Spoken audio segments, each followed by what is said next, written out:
Oh my gosh, that was so epic.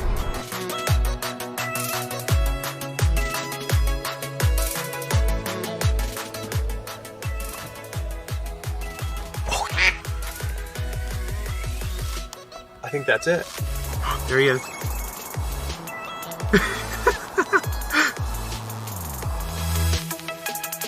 You guys ready? Let's pull it. Ready? 1, 2, 3. Oh. Hey! And JB's on there! 600! 600! Yes! Yay! 600 mile time. That would be just. So here we are, back with the real supercharger.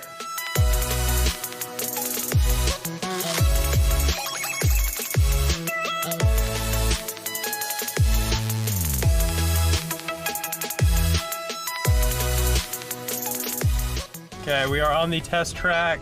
They'd recommend putting your head on the headrest. Okay. There he's ready. Nope. Yep. Oh. Oh, there it goes. Oh. Oh, that never gets old either. We have the post-cutting production cars here.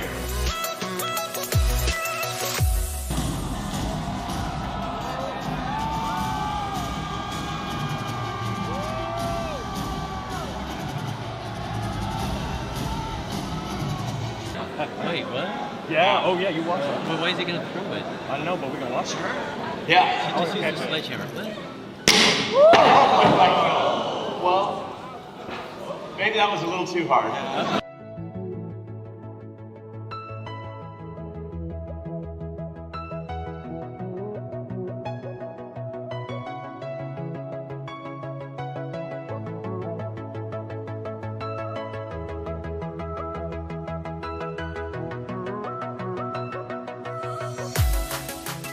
I'm Eric, otherwise known as Derek, here in Shanghai at Giga Factory 3.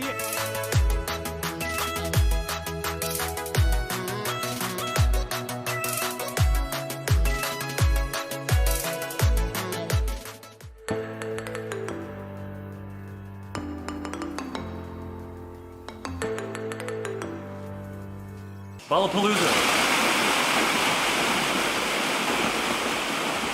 It's like tricks. 3, 2, 1.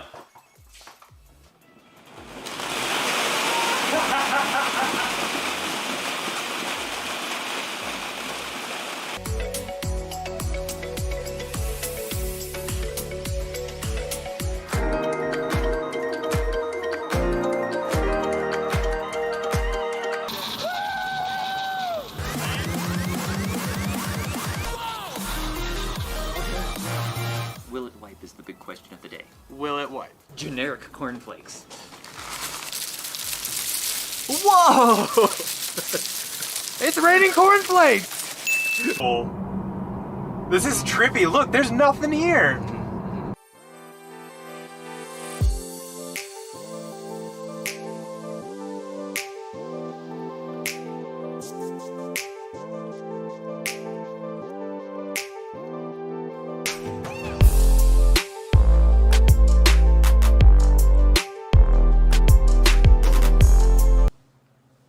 Hello once again, I'm David, this is Eric, and Today, here's the puppies. Okay, whatever. I was waiting for the camera change. Okay, and anyways, today is what, Sunday, September 5th, and we are here once again for Tesla Chat.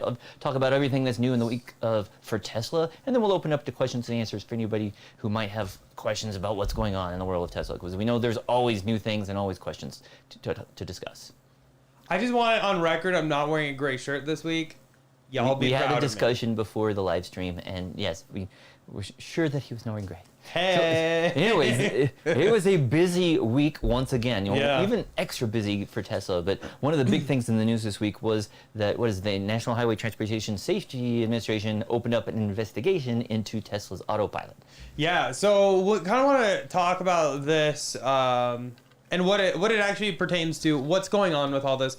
But I have a video clip I think we all need to watch first. Yeah, this is unrelated to the investigation. Unrelated from the investigation. And it's not Autopilot either, but it's just showing idiots. Poor driving skills, I guess. Because recently there was also a crash with a Model S Plaid. Somebody was going a little too fast for their driving capabilities and actually flew off the road, hit an embankment, and flew into somebody's house. The driver had 3 passengers in his car, I believe one of which passed away, as well as somebody in the house that they hit. So I say that in kind of going with, be careful whenever you're driving your vehicle. Some people tend to get friends in the car and they go beyond the vehicle's means. They don't know how to drive like that. They don't know the conditions, etc. So Holmars posted this on Twitter, but it's actually a YouTube video, believe it or not. The idiots posted this on YouTube. Why? I have no idea. If anything, I hope their insurance sees it, and I hope the police see it, because this is pretty crazy. The only thing is it was on private property or whatever, so there's really, I don't think... They hit a building. Doesn't matter. Oh, that's true. Yeah, I guess whoever owns the building. They got in an accident. Yeah, that's true. Yeah. So let's go ahead and watch this real quick together.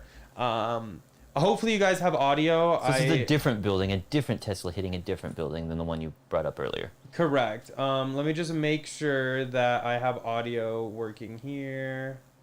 Okay, I think audio should be on. I think even without audio. Even without audio, you can see... Can you make it full screen? Yeah, it's...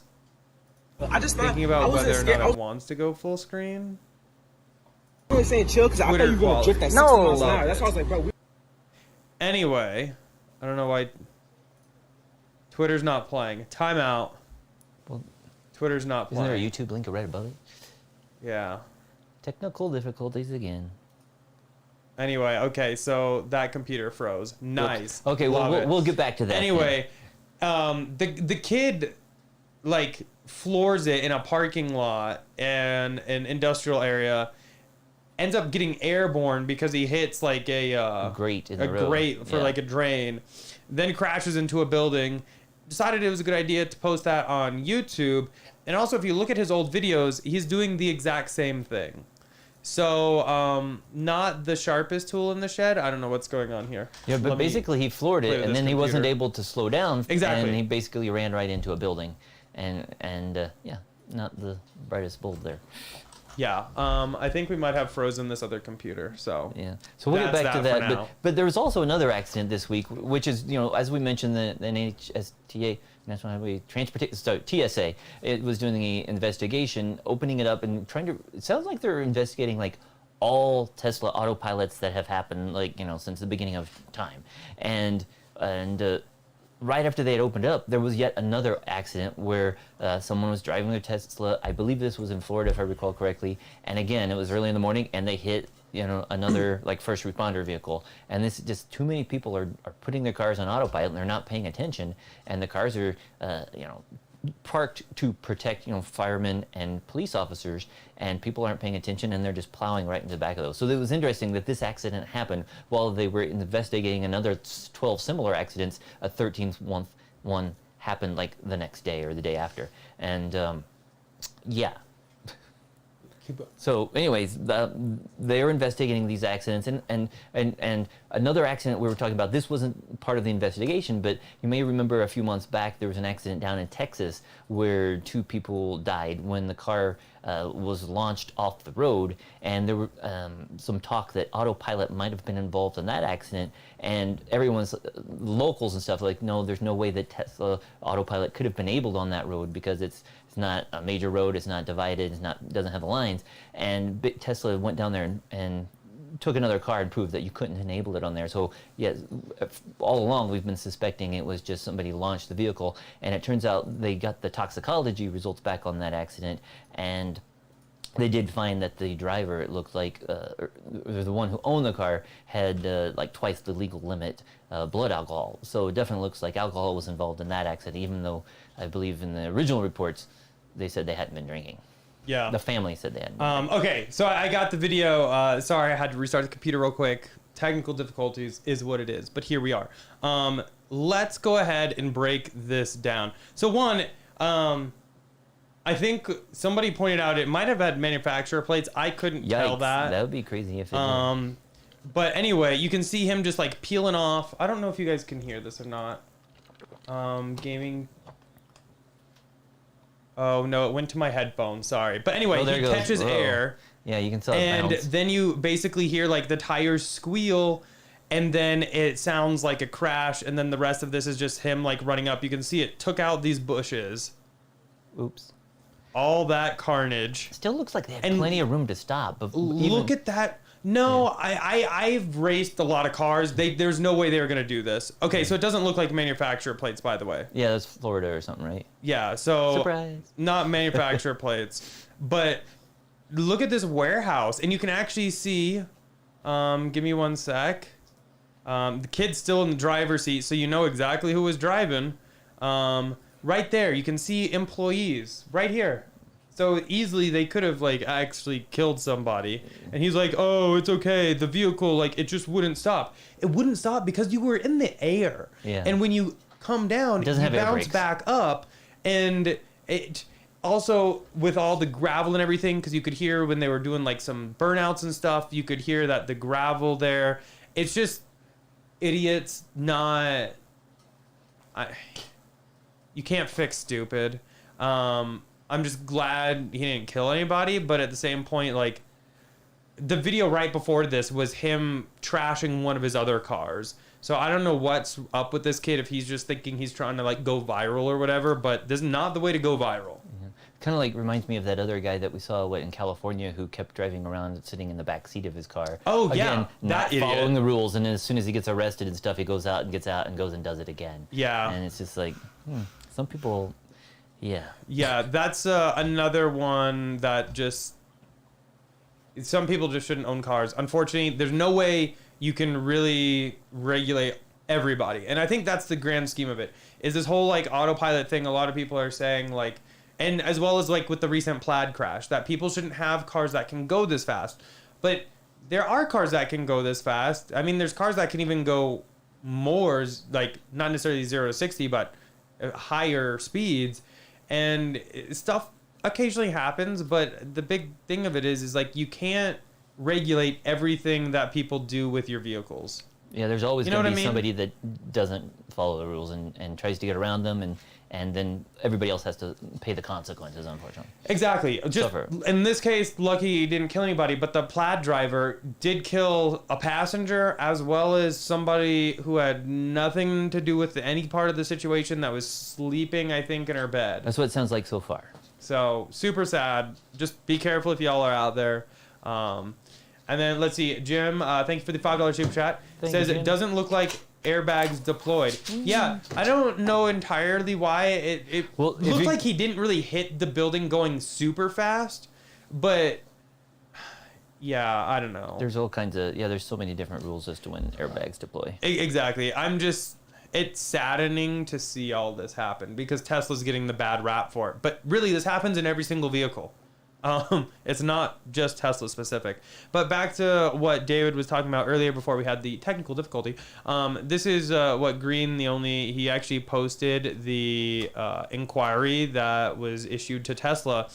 And it sounds like they want for every single car that Tesla has created with Autopilot, the state by model and year, they want to know everything, each VIN, the model, the year, what components it has, software, firmware, etc., the data manufactured, like everything for every single vehicle. How many vehicles have they made? I don't know, but I mean, they're over 1 million, obviously. So but with like Autopilot, probably like 600? Oh, way more than that, because they it's because they had Autopilot 1 as well back, to 2014 or so. So, true. There's maybe like 150,000 that didn't have Autopilot. Yeah, so definitely a lot. It'll be interesting to see what happens with it, I guess, is the grand scheme of it.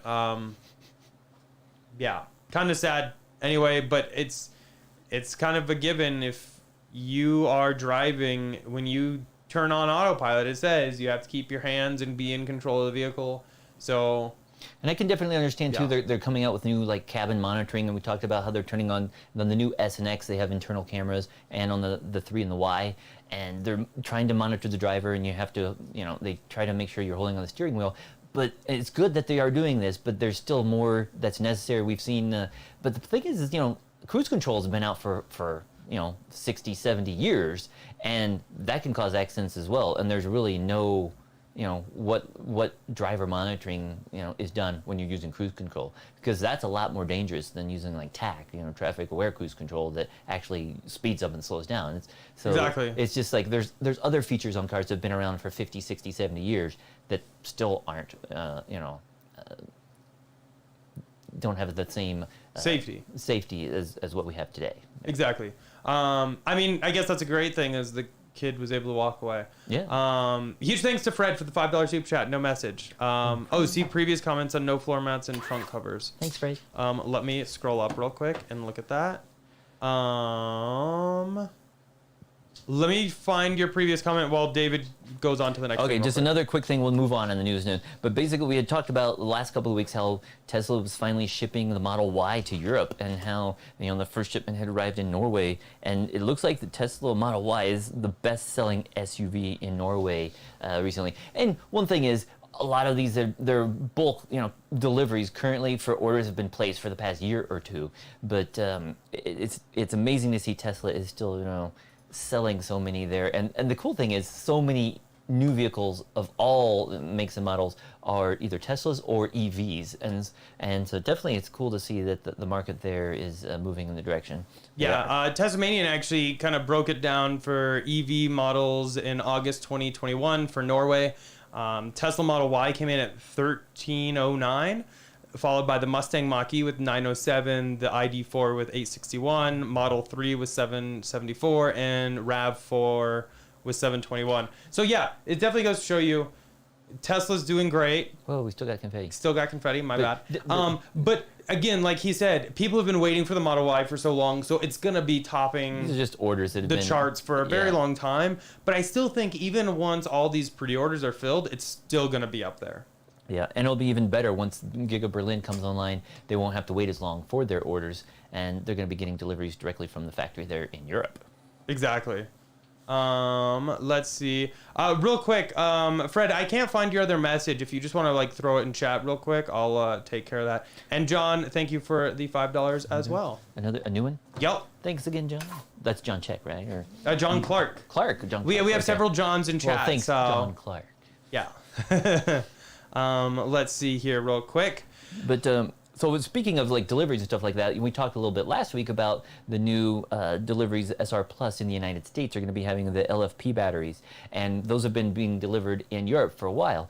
And looks like they finally updated the EPA range for those in the United States to be 262-mile range, and that's pretty good. And the good thing is you can charge those up to 100% all the time, because they don't have the same memory effect as the lithium-ion batteries. So those, I think they did have some last-minute delays. Some people last I heard, some people were supposed to be taking delivery, but then they had another product hold, so they're waiting on some last-minute firmware or something before they can actually deliver those. But they should be coming here in the coming days and start seeing those in the United States if they haven't come already. And we did discuss a little bit. We'll probably talk about it in chat a little bit more. But we talked last week about charging, and I chatted with a guy in Norway who was saying that his was charging. He had one that was charging really slow, and he was saying that after like 15-20 minutes, his would drop down to charge at 45 kilowatts on a V3 supercharger. And he was asking if anybody else had this problem. I was like, no, when we had an SR Plus or another like a long range performance Model 3, we didn't see that. And we actually had a video that Eric did at our first V3 supercharge in Las Vegas, and it was like 104 degrees out, and Eric arrived with like 7%, and he hit 250 relatively quickly. But even after 15-20 minutes, he was still at like 110 kilowatts of charging, so he didn't slow down until like 80%. So that was a problem. But I know that when they first brought out those LFP batteries in Europe, they charged them a little bit slower, just kind of getting used to them. But this guy's still seeing a problem with the LFP battery. So it's interesting that last week some people were saying that the LFP would charge just as fast, where there's some people reporting the problem. So I don't know if it's different formulations or if it's just a software issue, but hopefully they can get that straightened out. But definitely cool to see that the LFP batteries are going to be delivered here, and definitely make it better margins for Tesla, I guess. Definitely. Real quick, so John had mentioned what changed with the high power wall chargers. Are the cables longer? Yes, and we actually will be covering that on our list as well. And then Robert said, hello guys, Plaid looks awesome. Can't wait for future testing and mods. Big delivery of Model Y in Iceland. I think Iceland, this is our friend there that actually drove us to the airport. Oh, yeah. The streets are already filled with them. Now I want one as well. Nice. Yeah, that's cool. Because, we were just there at the end of July, and there was only like one. We didn't see it. But they were talking about they had a huge shipment of like 500 that were going to be delivered there to Iceland. And it sounds like that ship has finally landed, and they're delivering them quickly. So that was cool, because we visited the service center, or the showroom there in Iceland, in Reykjavik. And it was cool. They were talking about so many deliveries that they're waiting for, so that's cool that they're there finally. Yep. And then Abstract Ocean actually brought up a good point about charging to 100%. Unless Teslas are going to be simulating regen with the brakes, it's kind of a weird experience until there's enough energy depleted to accept full regen. Yeah. Recently when we went to the track, we experienced this because we charged to 100% when we left the house, and it is very weird after always driving with heavy regen to not have that. So if you ever do that, be very careful. Yeah, and we haven't had an LFP one to test yet. That'd be something, maybe if there's somebody hopefully in the future in the Denver area that give us a call, we'll meet you up. Because somebody was saying that they still had regen in the LFP one, so I don't know if there is still a little bit, maybe they say it's 100. Oh, maybe there's a little bit of room. It might still be different to allow that, but we don't know yet because we haven't been able to test one. But we'll try to find that out if we can get our hands on one. That would actually be great if they did that. Hopefully they would do that maybe with some of the other models as well. Back to the news real quick though. So we have found that, well, I guess it was announced. And this was probably good news for our friends at Abstract Ocean down in Texas. Exactly. This for you guys. Tesla is planning to become a electricity provider and sell electricity in Texas. So there's this big news article here that Tesla has filed to become a power retailer in a move that could shake up an already fast-changing market. This really goes into a lot of detail about kind of like history and where they're at. But basically, what was it, 6 months ago? No, it was earlier this year, yeah. Texas had some very bad luck with a really bad winter, and a storm knocked out a bunch of power for a bunch of people. And basically, their grid wasn't equipped or to respond to that, and their power plants weren't winterized and stuff like this. But if Tesla gets into this business, they're going to be doing things differently. They're going to be using power packs or their batteries, and they're going to be able to hopefully provide some of that power if the grid goes down. Tesla will be there, hopefully. So it'll be interesting to see once we get more details on that. But it's interesting to see, since Tesla is building the Gigafactory there in Texas, it sounds like they're trying to get into the power business there as well. Exactly. Definitely interesting to see. And another move that could just make Tesla that much more powerful, to be honest, and that much more worth that valuation. And so there's some news from some online Twitter users. Sawyer, I don't know if a lot of you know who Sawyer is. He has a lot of I want to call them Tesla leaks, Tesla news leaks, inside news. Anyway, this week he was told by a few sources Elon's holding an all-hands meeting, and he kind of live tweeted it. So I want to kind of go over a few of these. And supposedly this has been confirmed by many people. It wasn't just one person. But anyway, Gigafactory Berlin has October approval. And we did know that Gigafactory in Berlin is going to have like an open house or something. I think it's on October 9th. So, but unfortunately, Europe's kind of locking down, and Americans can't really travel there. So I don't know if we're going to be able to make it to that or not. But definitely good to hear that they are opening the Gigafactory there. Yeah. In Berlin. But kind of going on, Tesla is planning on spelling Tesla on Gigafactory Austin roof for planes landing on. I don't see why not that's that big. Yeah, not big. That really news, but prevalent. okay. But he did praise Tesla team for their hard work. And again, I know we get a lot of Tesla employees that watch us and everything. I applaud you guys as well. It's really impressive what you've all been able to accomplish. He did say FSD 10 is quite profound. Revelation, future, V10 next week. Button request 2 weeks after that. 2 weeks. Okay. Considering Model 2 not having a steering wheel and pedals and just roll the dice on FSD, I think that is very risky. I probably would not do that. And when you brought that up last week, if they're going to have a $25,000 car that's totally FSD, how are they going to charge $10 or $15 or $20,000 on another car? I agree. It doesn't make sense to me. If you could get that car with full self-driving for $25,000, why would anybody pay that much more on another car? Exactly. I don't really see that. Yeah. Let's see. Also, they will not be calling it the Model 2. They only did Model 3 because Ford trademarked Model E, and they wanted to troll them. They will be opening up the charging network very soon, maybe even next month, starting with Europe. Yeah, definitely. It's a lot easier in Europe because at least the superchargers that have the 2 plugs, because they would have like the larger Tesla plug that they have in Europe as well as a CCS plug. And so at least at those stations, they would be able to open those up to other manufacturers for charging. Yep. And then it did say Cybertruck delayed to late 2022, production starting late 2022, volume 2023. However, down below he said he wanted to retract that. Cybertruck isn't delayed, it just has a more definitive timeline. So take that for what it's worth. And then Elon is expecting to grow by a factor of 10 at least. Wow. Elon? Well, yeah, Elon himself, that would be, Tesla growing by a factor of 10. Yeah, hopefully it's Tesla, because if it's Elon, God help him. Said maybe he's going to go to Mars in 10 years. Robovan in the future to address anyone with disabilities. Love to see that. Yeah. And then the call ended. So did we learn much from this? Not a lot, but it's interesting to see a little bit more about Gigafactory Berlin, the October approval. They recently just got funding local funding. Yeah, like for 1.4 billion USD. I think it's like 1.1 billion euro or whatever. For building a 4680 factory out there. Yeah. So that's huge. That's not like little money. That's huge amazing money. too, because Tesla was already planning on building that. So it's nice that the government hey, you want $1.4 billion? Yeah.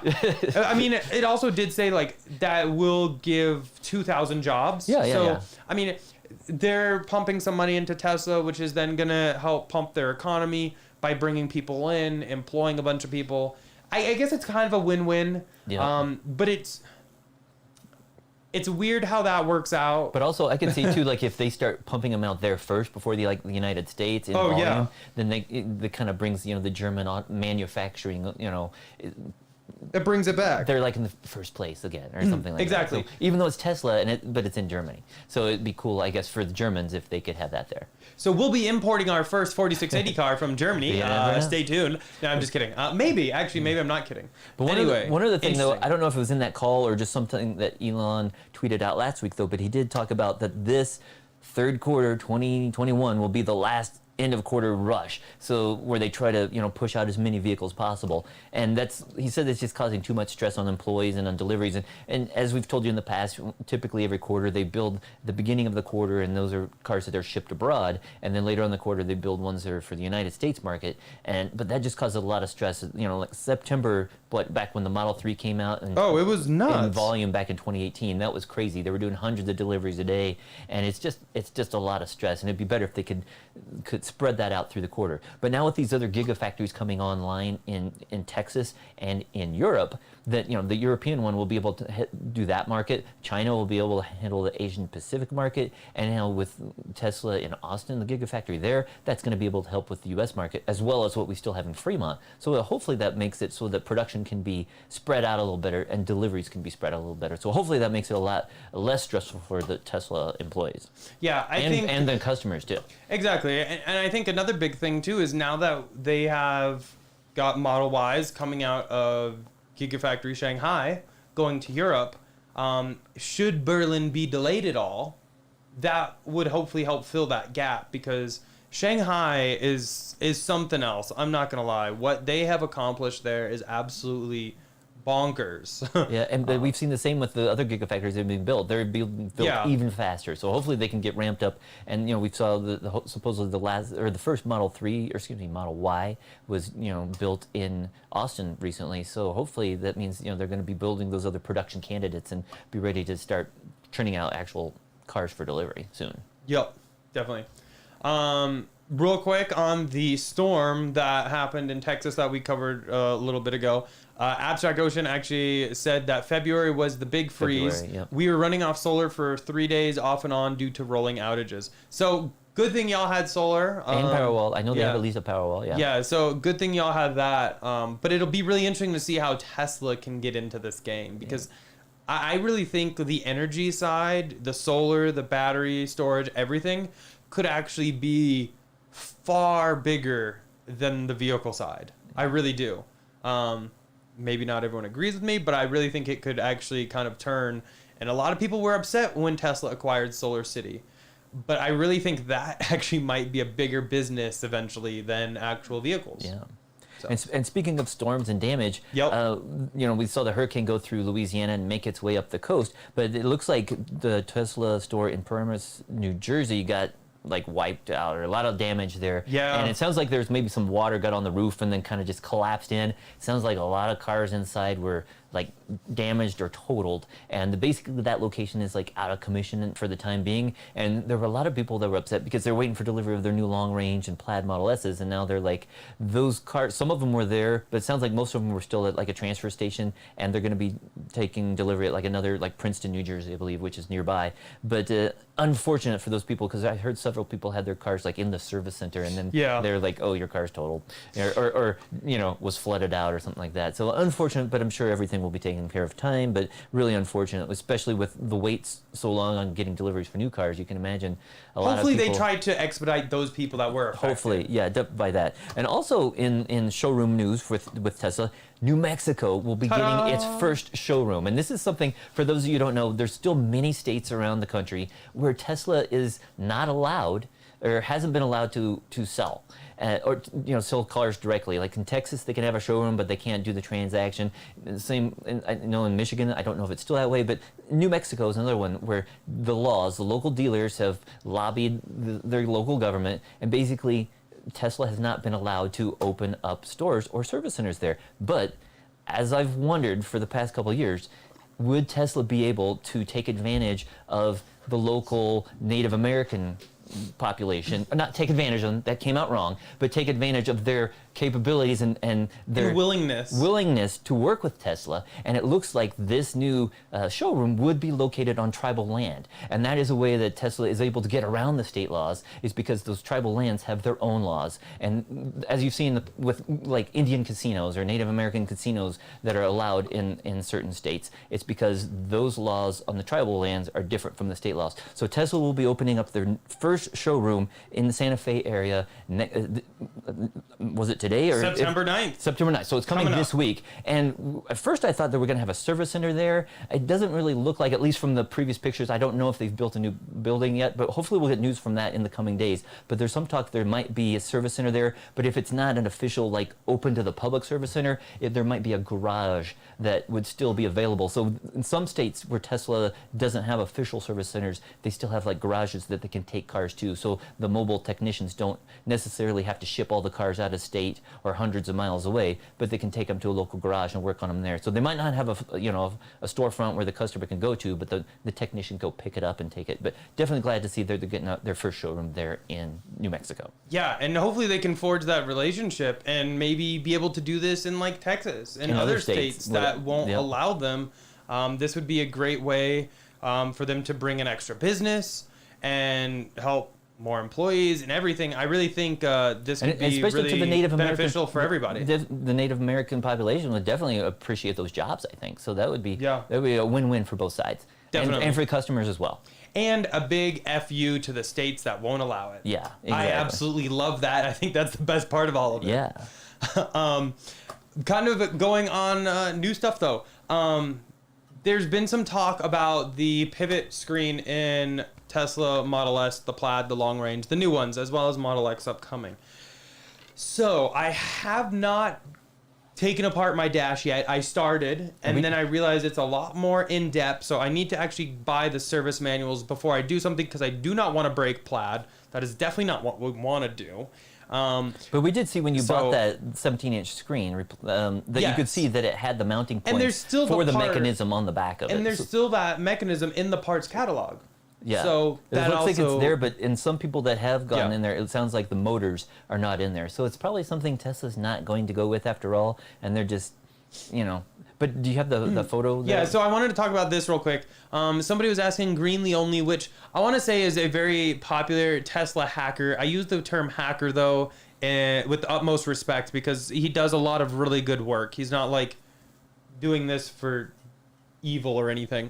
But he said a Plaid car that was taken apart the other day did not even have the motors installed. Now, could that have been an earlier model that didn't quite have it yet? Maybe I do. My car's actually a July build, correct? July, yeah, like 27th, yep. So late July build. So maybe I have it, maybe I don't. I still need to get the service manuals. That's actually probably what I'll end up doing tonight. It's going to take me a while to get them all, but hopefully I can do that and actually get that. But someone actually had a photo of one of the like early ones, and you can see here that it was very... And this is one of the test mules that Tesla, had like manufacturer plates that was driving around. You can definitely see it was popped out from that screen, or from that dash. And this is what I would really like. Now, I have installed the screen swivel mount from Abstract Ocean. I have a video on it. They're a channel sponsor. We love you. And we even sent one to Diego recently, so Diego can put in chat if he likes it or not. But I installed it in the Model Y, and I absolutely love it. Because and the 3. And your mother's 3, yeah. I absolutely love it, though, because I can actually like tilt the screen more towards me, so I don't necessarily have to look as far away. It's easier to glance.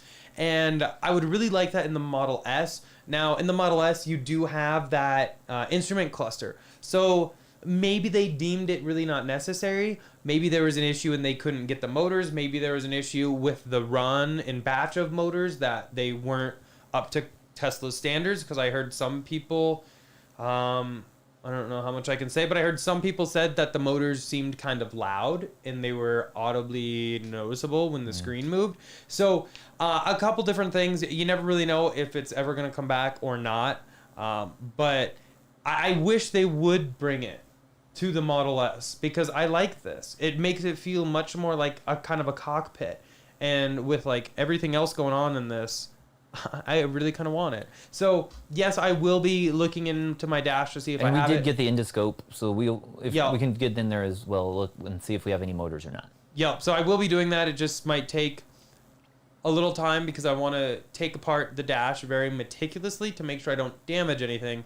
But also looking at the parts catalog, they have trimmed down the number of parts a lot. Some trim is not very removable, some is. So video coming soon once we figure out what we have and don't have, to be honest. But kind of on that note, Sawyer also was talking about the front radar in Refresh S and X. Now, 3 and Y no longer have that front radar and have transitioned to vision only.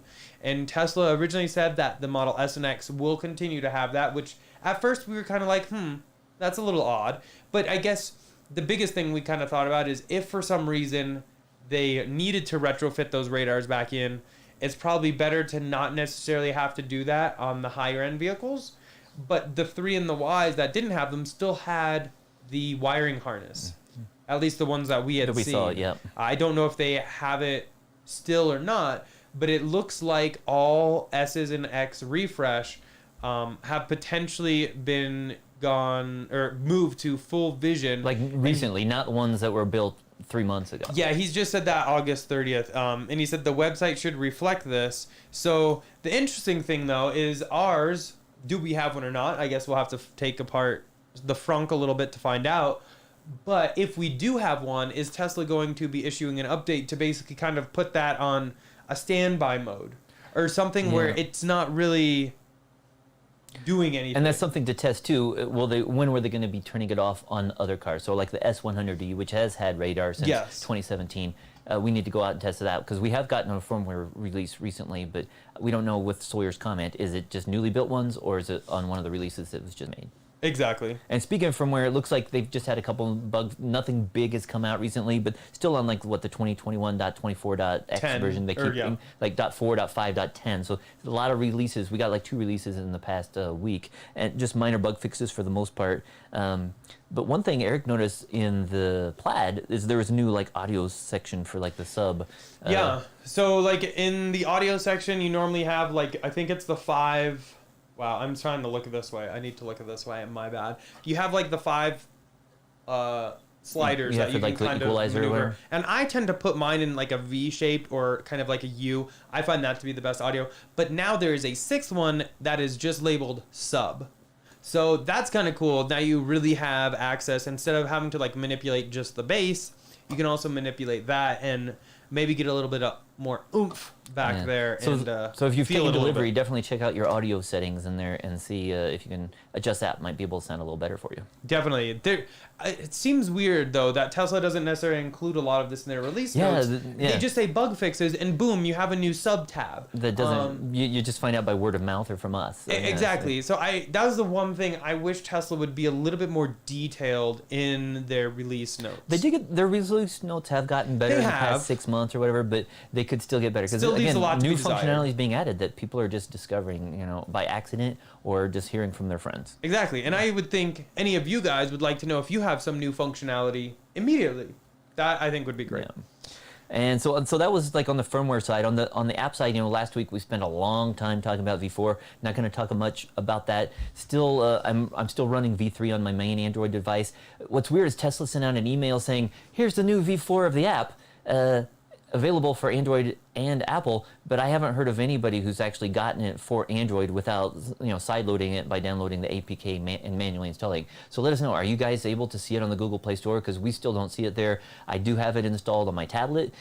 Still don't like the graphs or anything like that on the energy settings. Still don't like that they removed the balance mode, but somebody said online that he got a notification when his gateway was updated that it said that due to improvements, your balance mode is going away, and so that sounds like it might go away for me eventually as well. Even though I still have V3 of the app running, might be losing that balance mode, which we've been using for the past few years. So unfortunate. But also though in the app, somebody noticed that now the battery heating screen has it shows a little like bacon icon or that's what people like to call it. But basically in the past when your battery was cold, it would show like a little snowflake up there. It looked like they might have changed that to now show it's heating. So maybe that better portrays what's going on with the battery there.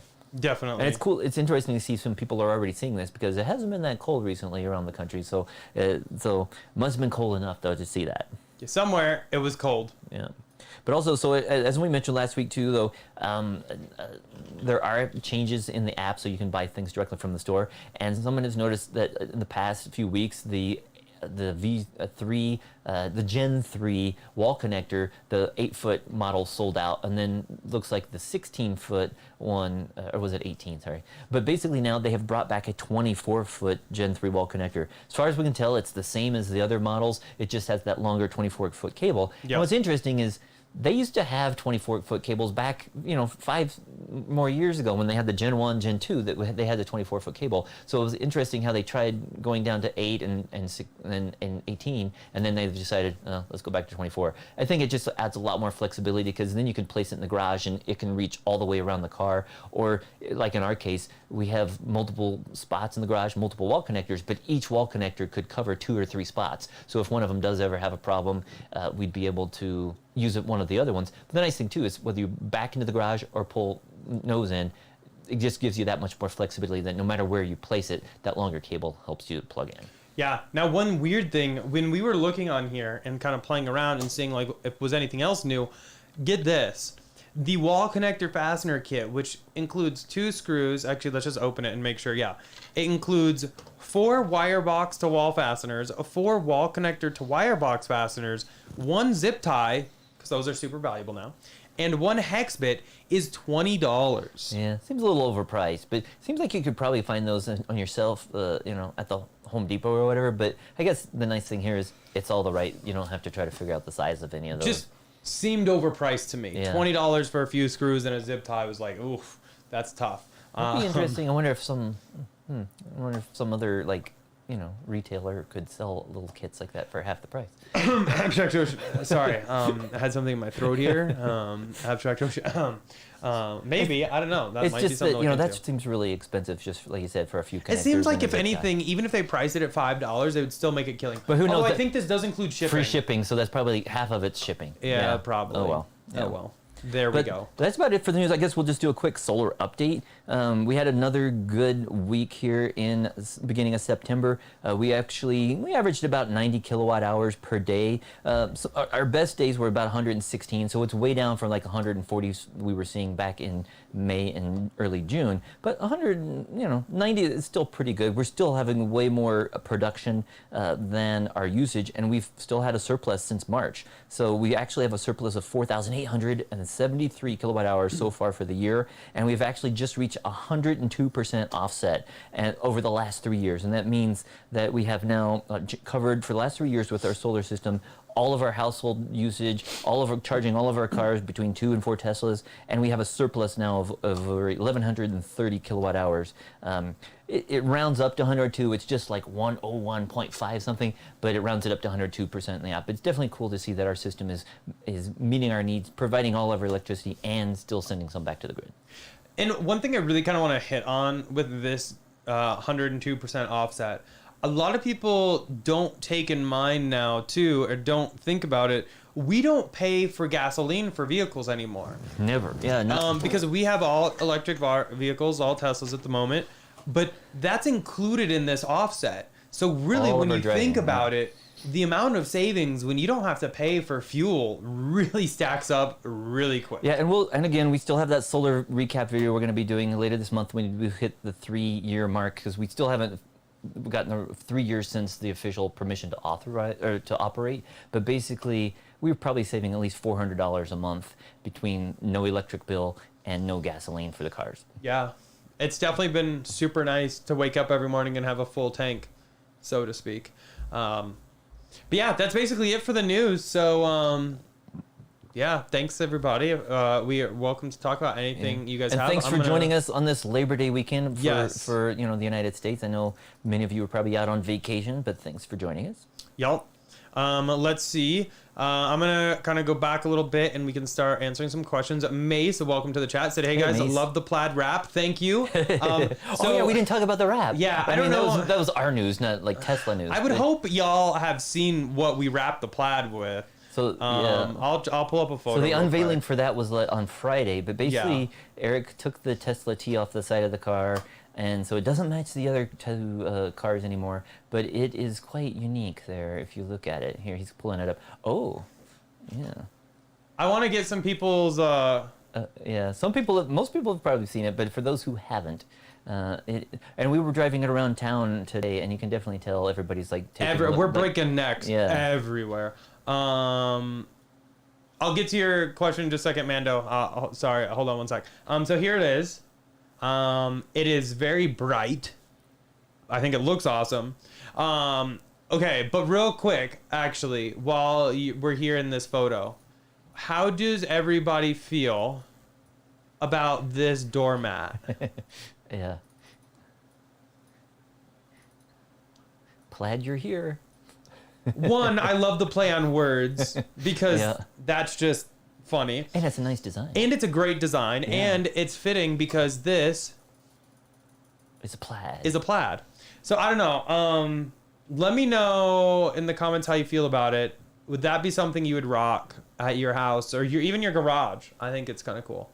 Let me know down below and we'll talk about it a little bit. Anyway, Mando X Games, thank you for the $2 super chat. Really appreciate it. Said any news on long range Model S and X orders? They're still delivering them.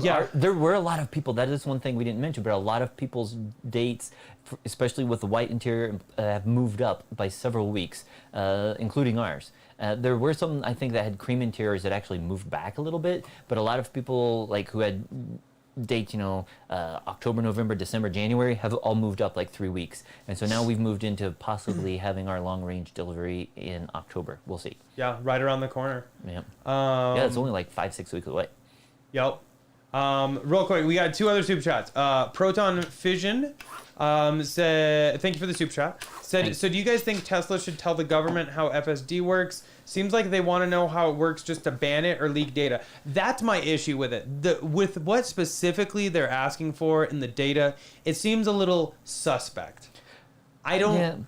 And also, in some of the things... It's concerning. In some of the things I've heard some of the senators talking about, they have no idea what they're talking about. Yeah, exactly. I think they get a couple upset people who've sent letters to their senators saying this needs to be taken off those streets, but the people don't own, the senators don't own Teslas themselves, and they're just like, yeah, we need to shut it down because of this. They don't know the facts. They need to go and ride in a Tesla themselves, get some Tesla employees to show them how it works and show them how safe it is if you were driving it properly.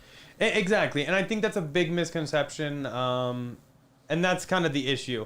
But it does seem weird with everything they're asking for, like they want VINs, they want addresses, they want everything for every car that ever has had FSD that is currently in the US right now. And that seems a little weird. So if you would want to really kind of dive into it, go check out the Twitter thread from Green the Only, and you can see a lot of people's comments and what people are thinking. But yeah, there's a lot there. But thanks for the super chat, really appreciate it. And Mando X Games again with a $2 super chat said, thanks for the great vids posted this week, love the rap. Thank you, I appreciate it. It was a crazy week. I want to just say a huge thanks to everyone for watching all the videos. This is the first week in a while that we've done 5 videos, one every single day. Not without its sacrifices, though. I don't think I got to sleep before 2 a.m. any night.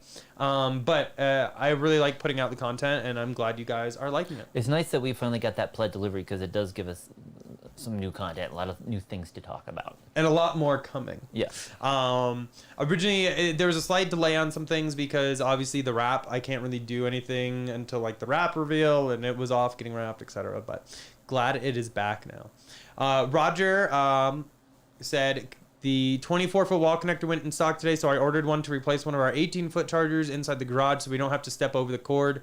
The old 18-foot is going outside for the Cybertruck. Love it. Yeah. Love it. It's just so much Where's more the useful. Plaid going to go, though, Roger? Yeah. Where's the Plaid going to go? Are you going to get rid of the Y? No, I'm just kidding. But it's I nice. am curious. But again, that 24-foot cable is going to just make it that much easier because, like you said, you have to step over it if it's not long enough, then it can be kind of like a tripping hazard or something, or just in the way. You have to go like limbo underneath it or go around the car. So it should make it a lot easier. And see, I just like it because it opens up greater possibilities. You just keep it wound most of the time if you're just using it for your car in the garage. But if you want someone to come over, like sometimes we've had people that have parked outside that ask for a charge, we can easily charge them without having to like move one of our cars out and then move one of their cars in. It's just easier to use. Yeah. Let's see. Death Shock said, because most of the board members responsible were not even in Texas, one lived in Germany. Yes, exactly. And that's the issue with the electric company that had all the issues. Yep. A lot of them don't even live there. So it's like they don't really care. All they're concerned with is their pockets. That's the issue. Yeah. Christine said, love the new color on the Plaid. Well done. Thank you. Roy said, worst thing to do is put technology in the hands of stupid. Yes, but unfortunately, whose job is it to police stupid? Well, because that's a slippery slope in and of its own. yeah. Roger said, I added FSD subscription to Amy's Y for when FSD beta goes wide. Love it. She actually texted me that, and I was a little jealous. I don't have FSD yet, or at least not the subscription yet in the Plaid. And I guess real quick, an update. We've had a ton of people interested in the Model Y Performance. Technically, it is still available, but a couple people are trying to... Very interested. Come by to take a look at it, yeah. But it's still available. We do have it listed on the website. You can go to teslainventory.com. You can see all the pictures, all the stats on the car, all the info. And it's also have it listed on eBay and stuff like that. So definitely... still available technically. So if you're interested, definitely drop us a note. Yeah, no deal has been finalized at this time. Yep. Let's see here. Michael did say live tweeting a company meeting does kind of cross the line. Yeah. Luckily there wasn't anything that like super pertained to like any confidential information, but if it was confidential, yeah, I could definitely see that being an issue. Another Michael said cars will just be the stepping stone for Tesla. I agree. I think that's what kind of like is launching them, but I really think the energy business is going to be even bigger. Let's see. Amy did say there's no Tesla showroom or anything in Montana still. Yeah, there's still we need states to that, work on that one. Oh, there's Dan. Dan just did a, Dan. Oh, it hasn't come through yet. Okay. Sorry, Streamlabs sometimes can be a little delayed. It's too slow. It's a little delayed because it's just a little delayed there because it has to like read the YouTube donation and then it has to process it. Anyway, we'll read it in 1 second once it pops right here, just in time. Thanks, Dan.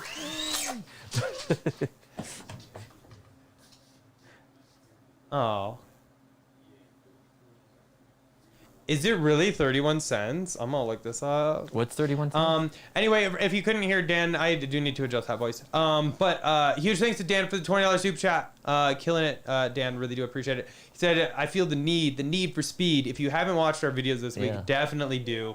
The racing videos, we had a lot of fun with that one. But he said, thanks for the videos in the CSP race. That's Colorado State Patrol. Super cool officer, by the way. He was really cool. He said, me and the Beardy love the new rap. Figured that would be kind of cool. And said, yay, Dogecoin's at 31 cents. So Dogecoin is on the rise again. We'd love to see it. For those of you that don't know, I am invested into Doge, so I'm very interested in that. Though I wish we would have bought some Shiba Inu, but... woulda, coulda, shoulda. Yep. It's always... Yeah. It happens a lot like that. But anyway, super happy we got it when we did at least. But huge thanks for the super chat. Let's see. John Clark said, one of the companies I work for, we have a Kansas. The normal monthly rent is $20,000 a month. It was almost $480,000 for 1 month because of price gouging. Prices went way up. The electric, it's insane. That should be illegal. Yeah. How's that not? That's because that's the law, is that they're allowed. It's really the way they have their power. It's like all deregulated, I believe is the word. But Yeah. let us know, Abstract Ocean, if that's not right. But it's just crazy that power outage can cause people to have to pay thousands of dollars more, or like this case, over 20 times as much. That's ridiculous. $20,000 a month normally, and went up to 480. How can most businesses absorb that? Yeah, I don't think they could. Wow. USA said hacker is not a negative term, skill, or profession. I don't view it as one, but unfortunately a lot of people do. But Green the Only is very talented at what he does, and I'm a huge fan of his work. So I wanted to just make that clear. Sean said Abstract Ocean is so pleasant to deal with. I agree. Let's see. Andrew said, what do we think about the new Rivian EPA ratings? A little lower than I was hoping for. For those of you that don't know, I believe the SUV came in, the RS one came in at 316, and I believe the RT one, or the truck, came in at 314 miles of range. So a little bit less than I was hoping for. I was hoping for like a 350 plus, but it's still a good. It's not bad. Yeah. We'll say that. Compared to like that new Mazda that comes out with like 100-mile range. Yeah. Why bother? Yeah, I agree. But definitely cool to see Rivian. So yeah, and we're hoping to have more news on those in the future. Yep. Yeah. But I believe that is with like 135 kilowatt hour pack too. Well, yeah. It's a beast of a pack. I mean, Tesla's doing crazy stuff with like 100 kilowatt hour and pack. on the aerodynamics, so it's just, Exactly. So that's why the Cybertruck just is shaped the way it is. Exactly. Wow, I didn't realize it was that big. Tom's Turbo Garage, welcome. Said in the update, there's also a whole new suspension calibration. Waiting patiently over here for that. Really? We drove the Plaid today, but we didn't notice a calibration. Go test that screen. Yeah, I didn't notice the calibration. But it's cool how you can turn on all the displays and stuff to see all the bouncing and stuff, the rebound, all that. Let's see. Sean said, really upset Tesla just released a 24-foot charger. I need the extra length so I don't have to back in my car. Guess I wasted 500 plus install. You might check. I mean, the good thing, sorry, I didn't mean to interrupt you, but the good thing is if you do swap it out with a newer one, one install will be way cheaper than what you originally probably paid to run the line and all that. But also the previous ones, they still hold value really well, actually. But I see them used for sale for quite a bit still. But also you might contact Tesla or your service center and see they might be able to just sell you the new cable. And so if you can get a 24-foot cable for maybe $100, $100-something, maybe that's something that you could just swap that out. Because at least that's something they used to be able to do with like Generation 2 wall connectors. And so maybe that'd a possibility. That'd be worth reaching out to them to see if you could do that. That's actually a really good idea. BitJam said, I got the new app from the Google Play Store. So some people are getting it. But yeah, it's weird. Let me go check again, but I am not. Someone said they got it on their Note 10 Plus through the Play Store. Yeah, so it's just weird how, we're not seeing it on any of our devices. We've got like 5 different Android devices in the household. None of them have it available, except for the one that I already installed it manually. Yeah. Fred said, as noted, got a new model. Oh, this is Fred's question from earlier. Sorry we missed that. Said, I got a new Model S on Friday. Congratulations. I said, can't find the energy screen with graphs. Is it there somewhere? No, you're not going crazy. It is just not there. That's why you can't find it. There seems to be a few things missing from the software that hopefully they add soon, because the energy screen with the graphs and everything, I actually really enjoyed that. Yeah. And it made for some great photos when we came down Pikes Peak. Yeah, it'll definitely be coming out in the future software updates. There's other things that have been missing and that have been added, like they didn't have the child lock and an easy, that was just updated in the past update. So it's now easy to see on the control screen. But also like the dash cam viewer wasn't easily accessible. Now it's there. So yeah, the energy graph is still not there. So it'll be there eventually. It's just like when the cars come out. It might be too that they're still kind of learning, testing the data and see, how accurate the estimated ranges are, and maybe that's why it's not there yet. So hopefully that'll be here in the coming month or two. Yeah. Let's see. Somebody asked real quick, what do we think about Tesla going into the windmill business one day? Or wind turbines, yeah. Wind turbine, yeah. We would definitely add wind turbine because we have wind here probably 80% of the time. While we don't have solar during the day, we have wind almost every night. So we would love it if we could get a wind turbine and add it to our system. Yep. And Amy is in the chat, everybody, said, how are my favorite four-legged redheads, with a $2 super chat. They're right here. We appreciate it. They're both right here. Are we ready for dog cam? Dog cam. So this one is Kit. He's got money raining on him. And this one is Layden. Yeah. And they are beautiful puppies. But one thing, although they did just turn 4 recently. Yeah, so we still call them puppies sometimes, but they'll always be puppies to us. One thing though, back to that wind turbine question, we brought up something. I don't think they necessarily need to go into the turbine business, but into the wind energy generation business, because there's other ways of generating energy with wind without having a turbine. And we saw there's a company in like Europe that we would really like to talk to that has something it's like a pole. And the pole just vibrates, and just by moving that, no moving parts really, and you're still able to generate energy off of that just by that slight movement. So it'd be cool if Tesla got into something like that, because I think that we like no maintenance on that, whereas turbines probably a little more maintenance just with all the moving parts and stuff. So hopefully Tesla will get into the wind generation, wind energy business eventually. Yep. Huge thanks for the super chat, though, Amy. Really appreciate it. Hopefully you all are doing well. Proton Fission said, is there a website to check out the update history for Tesla? Is there anything? Yeah, there's a couple of them. One of them is called Tesla Scope. Oh, okay, yeah. It's not official, but Tesla. Yeah, not official. Tesla has started showing some of their stuff. If you go to Tesla's website, they do have it because you can see the firmware updates for the gateway, but now recently they've shown some update history. I guess that's for the app. They don't show for the firmware itself for the cars. But if you go to a site such as Tesla Scope, you can see all the different versions. There's another one, I don't remember what it is, but if you go to like even Teslafy and look at a version, click on it, up at the top it has release notes, and that will take you to another site, and it will show you like all the release notes that they have records of, and it will show you even like what's per car and what per region, because not every country gets the same things. Yeah. So there's a few websites out there, and definitely we'd like to check those out. Yeah. Sean said, does Tesla include the 24-foot cable in the parts catalog? I don't know. Is there a parts can you get to the parts catalog with the I don't know. Let me log in quick. I've never looked in, I guess, in the I've never looked in the parts catalog for the wall connectors and Stand stuff like by that. and I will look. Yeah, because it's on the shop. But yeah, that'd be the interesting. So yeah, if you wanted to just try swapping out that cable, but that's something too. Yeah, because I have a feeling those are going to be limited to who can buy them, like a restricted part. But again, I would check to see, ask the service center and see, hey, is it possible to get the cable? But they might say, what's the part number? So.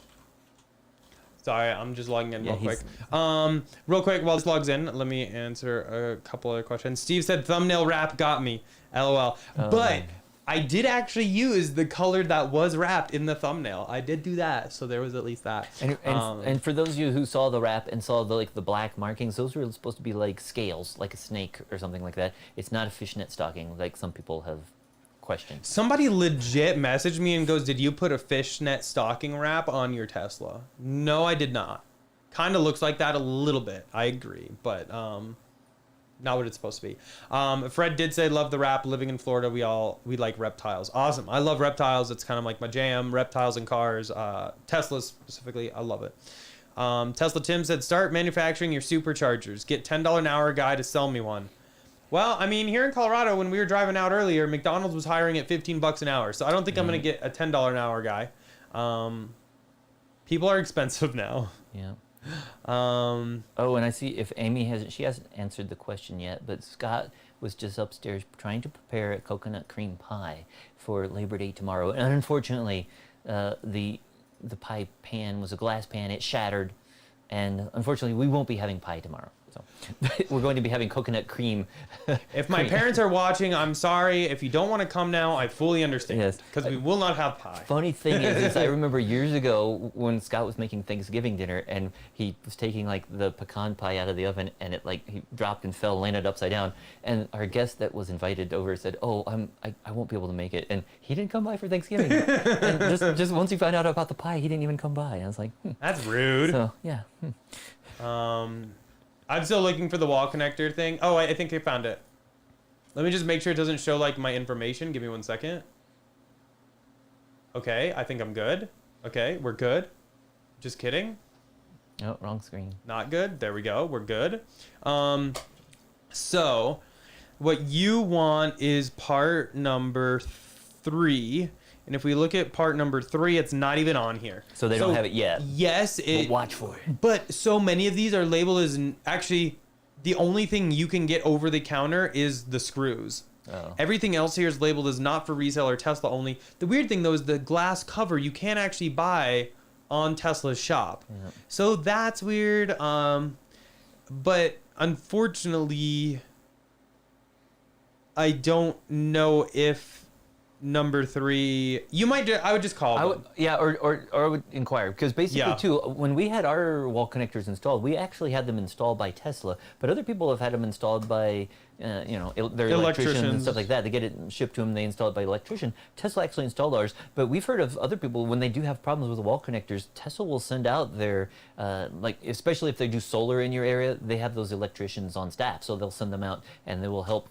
In some cases, to fix your wall connector. So it doesn't hurt to ask. They might be able to come out and just swap out your cable, and it might cost a lot less than just putting in a whole new wall connector. Yeah. Worst case, it's a no, but it doesn't hurt to check. But the good thing, like Eric said, is since you already got the wiring run and everything, even if you have to swap out to a whole new wall connector, you should be able to take that old one and probably resell it for close to what you bought it for. And I would think it'd be pretty cheap to hire an electrician to swap it. It shouldn't take much time at all just to swap it out. You might be able to do it yourself depending on your level of electric expertise.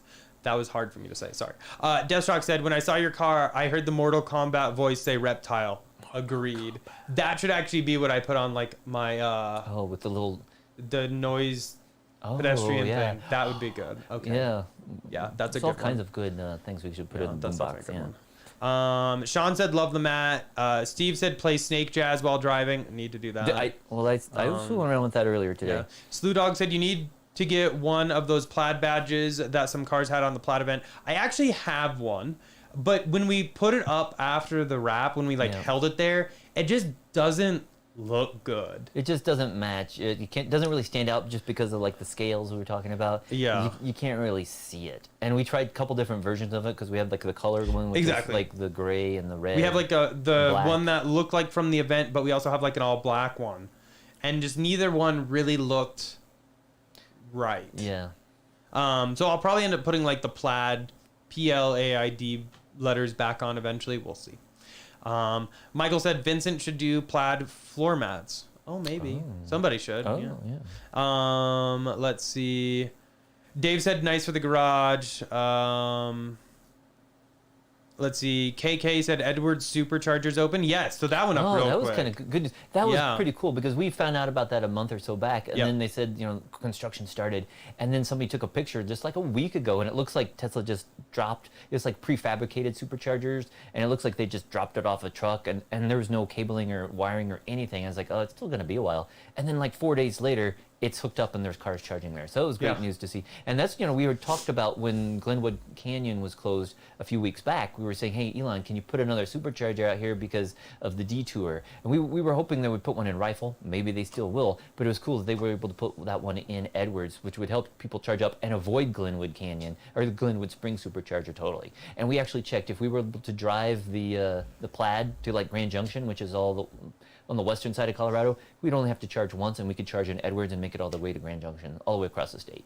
Yeah. So good location for that one. And it would let us skip 3 or 4 other superchargers that are currently along Idaho Springs, Silverthorne, and Glenwood Springs. Yep.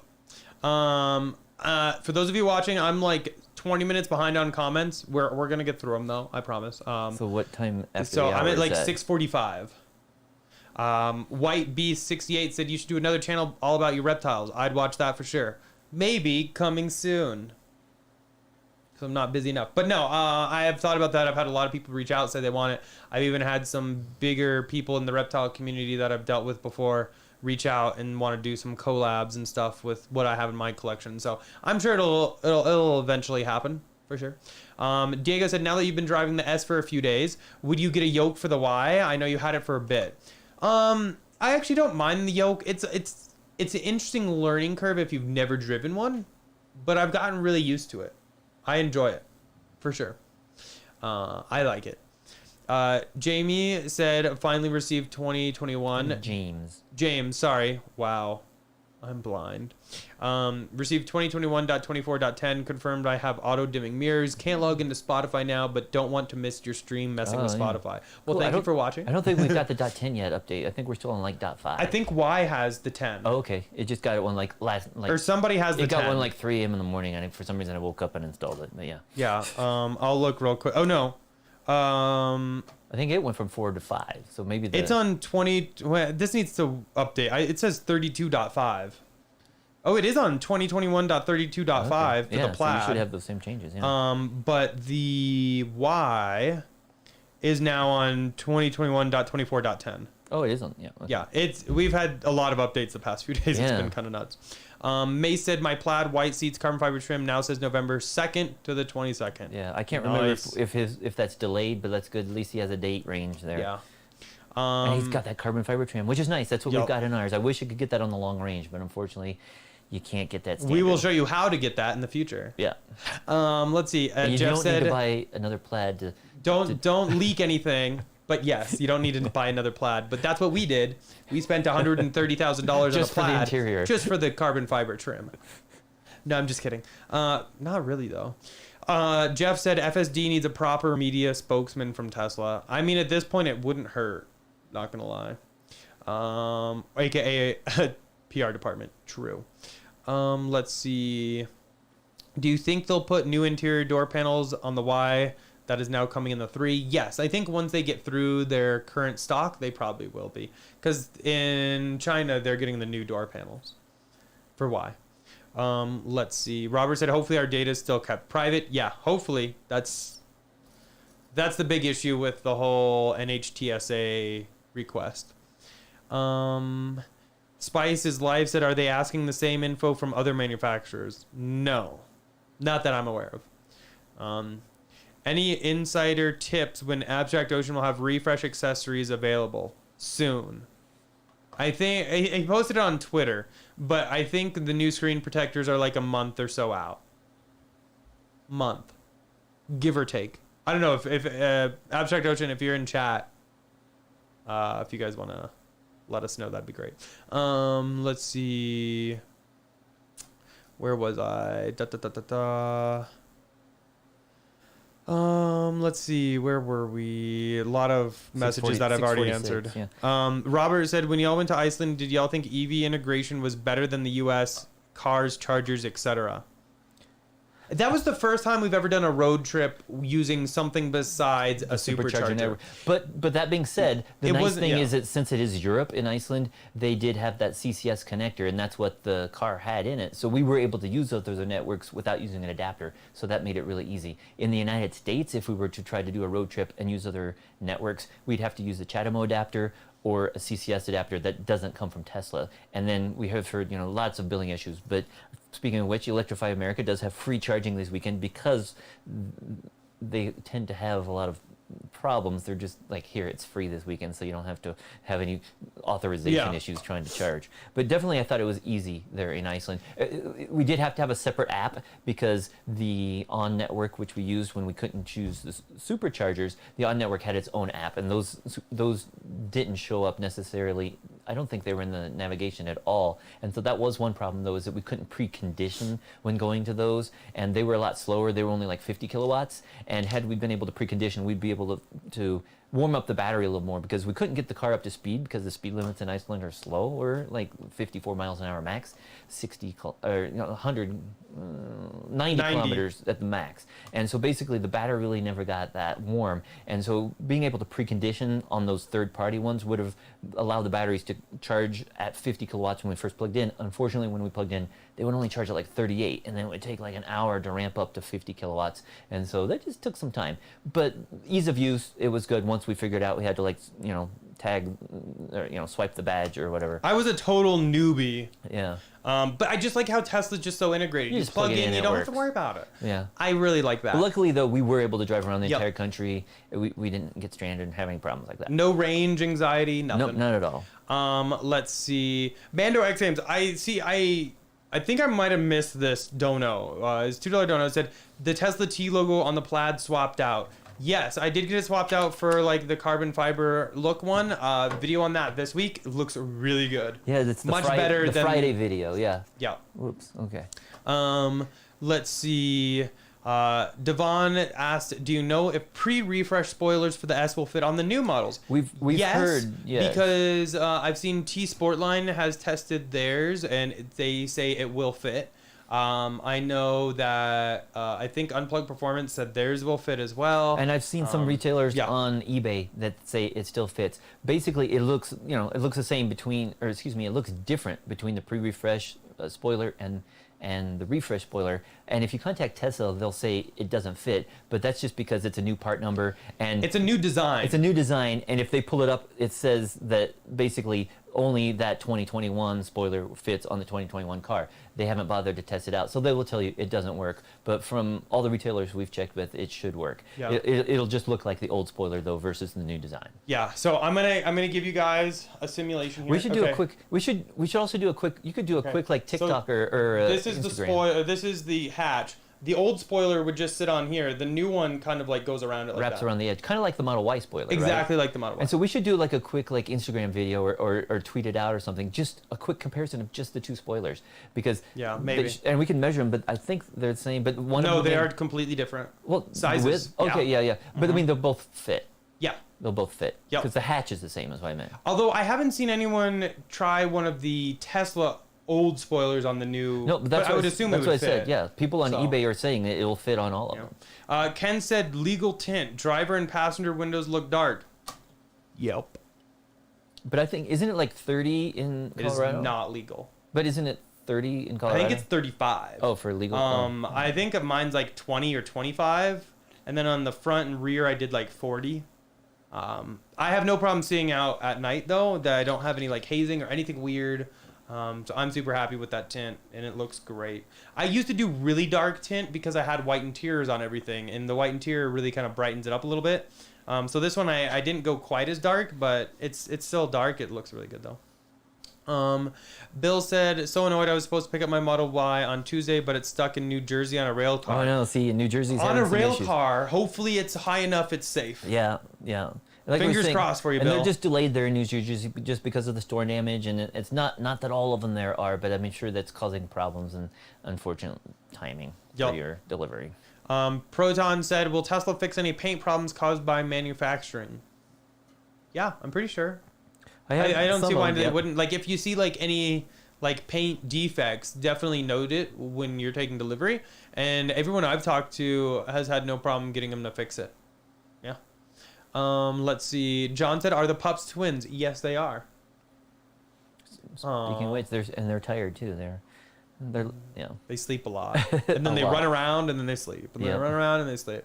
Michael said, "Plaid needs Binnacle update to display information like energy usage, trip info, etc. Like older models." Yeah, I just noticed that today when you were driving, and I noticed how they've moved the speed limit and stuff over on the right on the Plaid, but on the S100D it's still in the center. It would be nice if you could still customize a little bit, put the energy graph or something up there. Yeah, I definitely think it's coming soon. Or at least give it to us on the main screen. But but I did like having it available. I'm hopeful that they'll allow us to adjust the instrument cluster, kind of like we used to be able to do. I really don't see why they wouldn't allow us to do that. Yeah. Seems weird. Unless they want to have it all just for the visualization, but it's just like you shouldn't really need to see the visualization. Exactly. The instrument cluster should be able to give you additional information for other things as well. Yep. Fred said my new Model S was missing floor mats and the 2 trunk covers in the trunk. I've heard a lot of them. And I was told the parts are unavailable this time. A bit weird. Have you heard this? No, that's bizarre. I've heard several people really have taken delivery and they're missing those parts, like the 2 covers that go over the trunk that you were moving around today when we were putting the groceries back there.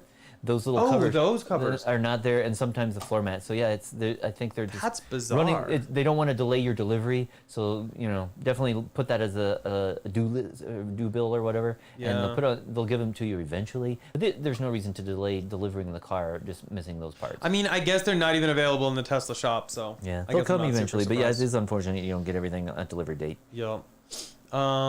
James said, I think previous software versions are listed in the vehicle too. Are they in the vehicle? Some of, but I don't think it goes back in history, forever or whatever like that. But definitely since they started listing stuff like that in the new format for the release notes. But on those other sites, it is nice that you can go back, years. Yeah. Now we've been tracking it, for like 5 years. I have a spreadsheet where every time I get something, I keep track of the date and how many days it's been and how long it's been, the average days between releases and stuff like that. So I have like all the history for the past 5 years that we've gotten. 5.5 years almost. Yo. Mark said somehow Tesla deleted all our solar data before January 3rd of this year. That's what's weird is some people are reporting that. That's not cool. We're not seeing that. So some people are. So I don't know. You might inquire. I would fill out a service ticket under your solar and see if they could pull that back up, because that's weird. And so did you switch? I'm wondering if he switched to the V4 of the app or when he got his gateway updated. I don't know what caused it, but we haven't seen any data lost. I would be disappointed if we lost our data, because we have like 3 years worth of data, so it's nice to go back and be able to see those graphs. And Tesla doesn't make it easy for us to just download everything, so it's not like we can back it up. No. I would be upset. Yeah, so hopefully I would do a service ticket and ask them where'd it go, and they should be able to reload it. I'm sure it's on a server somewhere. Oh, and he went into detail and said, but what's worse is there's no way to bulk download your data. Yeah, exactly. If you want granular daily data, you have to email each data yourself separately. It's stupid and extremely tedious. One of my biggest complaints about that, and as we mentioned in the past, there's no date picker, so you can't easily go back. If you want to go back 12 months ago, a specific date, you have to do it 365 times. Whereas they could give you a date picker and you could go month, day, year, and instantly see it. So they definitely need a bulk download for data. Oh, hey Scott. Real quick. I'm gonna. My mother sent me a message, so y'all can hear this. She's disappointed about the pie. My mom, she's very disappointed about the pie. So now she's not probably coming. No, I'm just kidding, Mom. I'm just kidding. I love you. She texted me too. Oh, okay. She got the pumpkin cream cheese. Are you having her bring it? Sounds delicious. Thank you, Mom. Okay. Ice cream cake too, I did let everyone know about that. Remember the pecan pie at Thanksgiving? Yeah. Yeah. Okay. Yeah. Welcome to a live show, everybody. Yeah. They don't. She doesn't even want her food. That's weird. Go and Interesting. Dominic said, "Hey guys, I bought a Model 3 last Tuesday. Congratulations. But I haven't gotten a software update. It's standard range plus. Do you happen to know if the updates go by model and style?" I mean, to be honest, it's kind of random. Yeah, basically you can go to the. It's really hard to tell. Go to the software tab if you are interested in getting the update sooner. Put that software tab and go to change the setting to be what is it? Advanced or something, and so that way you can get it sooner than the standard one, which it might take a few months. But it could still take several weeks, and we've had many Teslas over the years. The Plaid is our 13th one.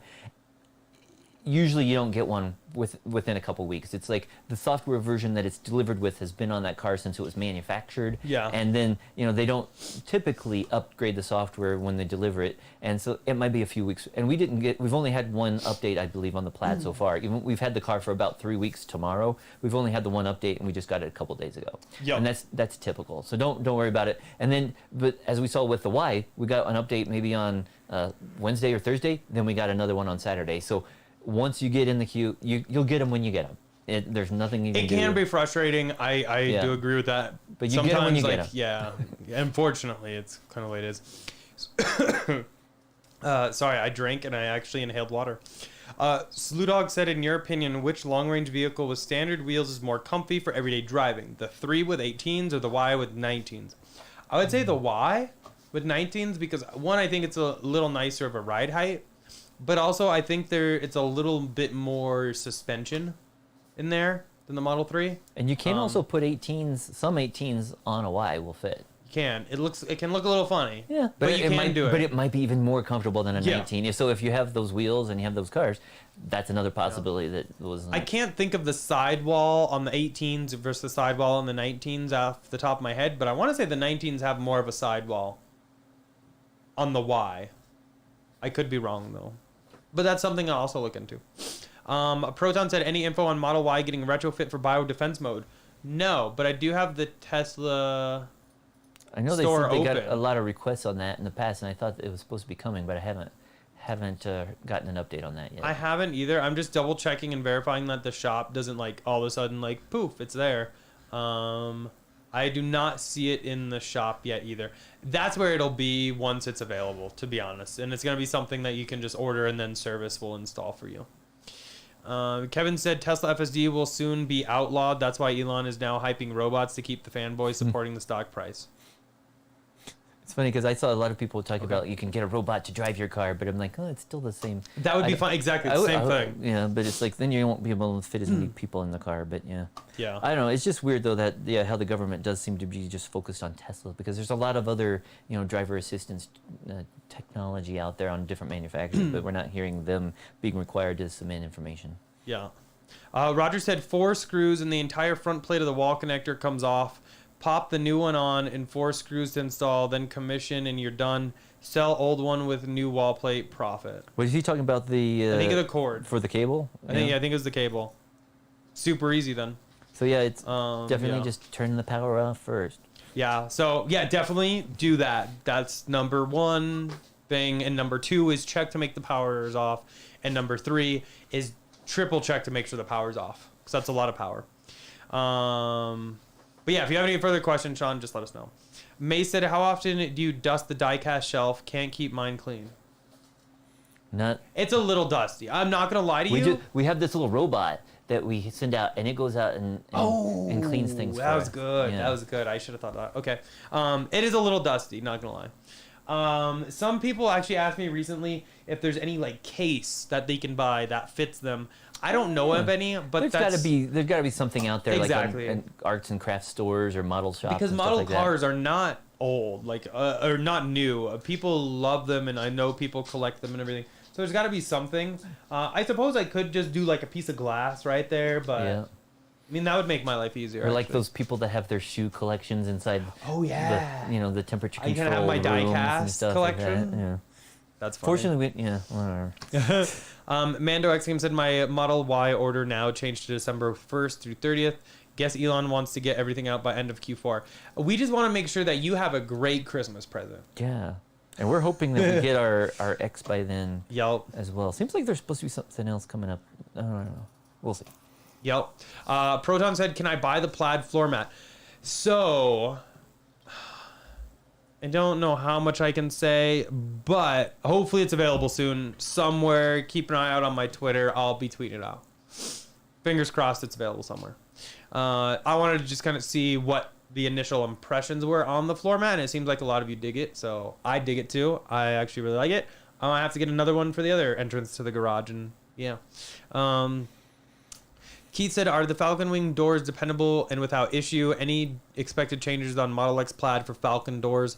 I don't know necessarily about the doors, but they have improved them so much. When we had RX, we had 0 issues. Mind you, we only had like 2,000 miles on it. But we had 0 issues, and I've heard of some people that have taken delivery early this year of some 2020 models, and I haven't heard of any issues. Their doors have gotten way better. I wouldn't be afraid of ordering it because of the Falcon Wing doors. Let's see. Diego said, oh, where'd it go? Sorry, it just jumped. Did you guys ever get a chance to see how much the OEM side mirror glass costs? Can you do the puppy cam really quick? Wondering if I can swap 4 new ones. Side mirror glass. What is that? I don't know, because I don't know why you would need 4 of them. What do you mean by side mirror glass? Are you talking about just like the side mirrors, the glass in the side mirrors? But he says 4 new I don't know ones. why you need 4 of them. Yeah. That's... Are you talking like the door glass? I don't know. Yeah, because it said side mirrors. But the thing is, we did look at, like, in the past, if you wanted to try to swap out the regular side mirrors with the auto dimming ones, it was quite expensive. Wasn't it like $1,400 or something like that? For the side mirrors? Yeah. Yeah, for dimming side mirrors, it's like $1,400. And even then, you don't know if when you plug them in, it'll work. And no one at Tesla knows if it'll work, because I asked them as well. So it's a $1,400 gamble, and we did not risk it. It's a lot.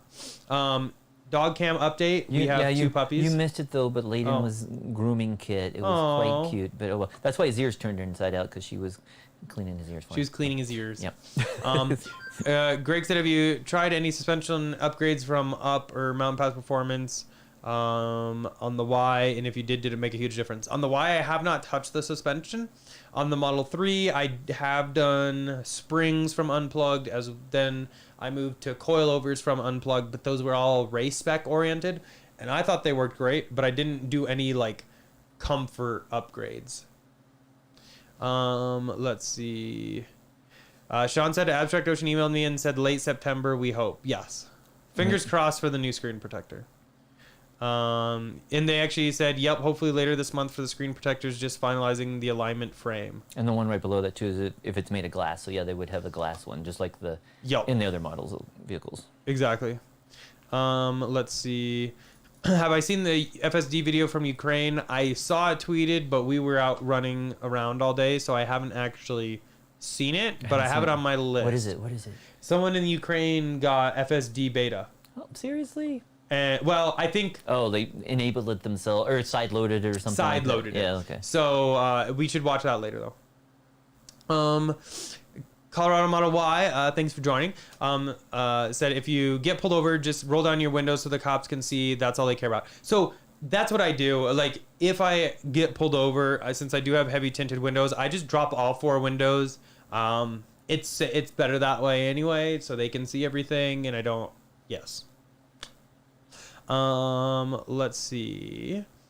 Abstract Ocean answered saying yes, all the screen protector, all the glass protectors, yeah, they're glass, matte or HD clear. The HD clear ones are invisible, yeah. So personally, I prefer the matte because I like the screen to not have that glare from the sun. We're in Colorado, we get sun so much, and that glare isn't fun to look at. And I also like the matte because it hides the fingerprints. The HD clear still can get a little bit of glare, and it still hides fingerprints a little bit and makes it easier to clean, but not like the matte will. I think they said on their website that the matte is like 60 or 70% of sales. So that's what most people go with. I was going to look it up real quick. Let's see. Colorado Model Y said, I got the abstract ocean matte screen protector and was hesitant because I thought it wouldn't be as crisp, but it looks great. The clear would be way too reflective, I think. That's my attitude too. I much prefer the matte. So yeah. Let's see. Proton said I preferred the clear. So I mean, it's really they have choices. They have choices. Yeah. I wanted to see real quick though, how many of these. Let me learn more on this one.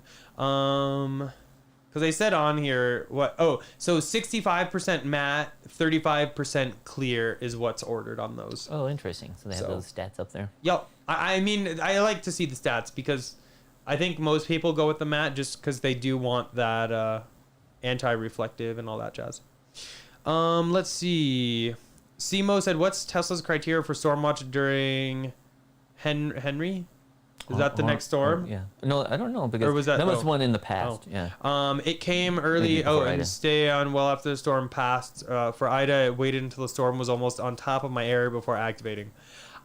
I honestly don't know because there was actually one storm that it didn't activate. So we tweeted Elon and he said, "Oh yeah, it wasn't ready for snow and wind. It only had them separate."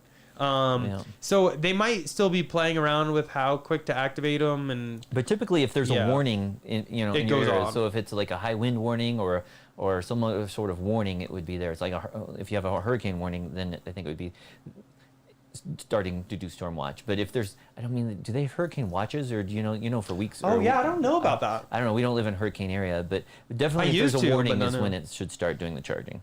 But we've seen it sometimes in doing proactive stuff. We also have like red flag warning, like if there's like fire danger and stuff like that, it will start charging them up too. But fortunately, we haven't had that many this year. Yep. Let's see. Diego said, "What's for dinner?" I don't know what it is for dinner. I think it was spaghetti and meatballs. Or spaghetti and meatballs. I guess we'll find out after the live stream. Todd said, "How long before you took delivery of your car did you receive your VIN? I'm waiting on my S long range due for delivery September 17th through 30th. No VIN yet." I mean, I think depending on where you're located, it might only take a few days to get to you if you're in California. Yep. So they're not normally allocating them until they're basically done being produced. So it could be a few days to maybe 3 to 4 weeks if you're on the East Coast. He's supposed to be getting it in the 17th. So that's but if you're on the East Coast, it could take. I mean, it took a week and a half to get ours here from California. So, I mean, it might take a little bit of time, but hopefully you get it sooner than later so you can get everything lined up, like insurance, financing, anything like that. Moshi said, Model 3 SR Plus didn't come with flat tire repair kit last week. Operation Man said it'd be delivered to owner's home. Are you in Europe? Yeah, because basically they don't do that here in the U.S. Most states don't have that. United States. I think there's one. Maybe it's Massachusetts or something like that. Okay. But other than that, we don't get that flat tire repair kit in the United States. It's something that has to be bought separately if you want it. Yeah. Let's see. May said I manually maintain a spreadsheet of all the solar power Powerwall daily data to maintain a history. Yep. Love the commitment. I just wish it was easier. What was it you were looking at before that? It's like a little mini PC. What was that? Yeah, I have. You can do like Raspberry Pi, or there's other things you can do. And I think there's some other people, they do have a way that you can tie into the Powerwall APIs and get the data that way. But you shouldn't have to. They should. I agree. I mean, we had better data with the Solar City app when we were able to get it that way. We could see the individual inverters and how each one of them was producing. And all they need to do is add some other options, like for generating the graphs and for downloading that data. They could really make make it a 5-star app if they made it so you could get that data a lot easier for your solar system. It definitely leaves a lot to be desired for sure. Let's see. Just trying to find something. Anyway, where are we? James said, I'm rocking Martians 235, 5518 on my Y. They look great to me. So I actually had the owner of Martian Wheels out last week. Cool thing is they're located right here in the Denver area. Yeah. I didn't know that until a couple weeks ago. So they came out and we checked out some stuff, talked a lot. Cool guy for sure. License to Drive said I went from 24.4 to 5 to 10 yesterday. No explanation or anything. All in the same day? Wow. That's a lot. Slew Dog, any reason for the order update button was removed online? You used to be able to change model, color, and wheels. Oh, I didn't know that. I think that sometimes that goes away depending on the age of your order or something like that. Oh, really? Yeah, but it could be, I don't know if your order is really old or if it's really new, but yeah, sometimes it disappears. Let me look and see if it's still on ours real quick. Yeah, because we still have a couple orders that we can take a look at. I know that we still have the option to like remove full self-driving for both of them, but I don't know if we still have it. I don't know if we have a button. Let's Those are old orders though, so I don't know. It's loading, so we'll answer the next question. Fred Krieger said, got that damn front license plate holder off the new Model S. It was a job and a half, but thanks for your video. Yeah, it definitely looks so much better, because I saw you tweeted out like the... Yeah, I tweeted out, and I messed up the tweet, though. I said, do you like it with, or whatever I said, like, do you like it with the front plate or without? And I said yes or no.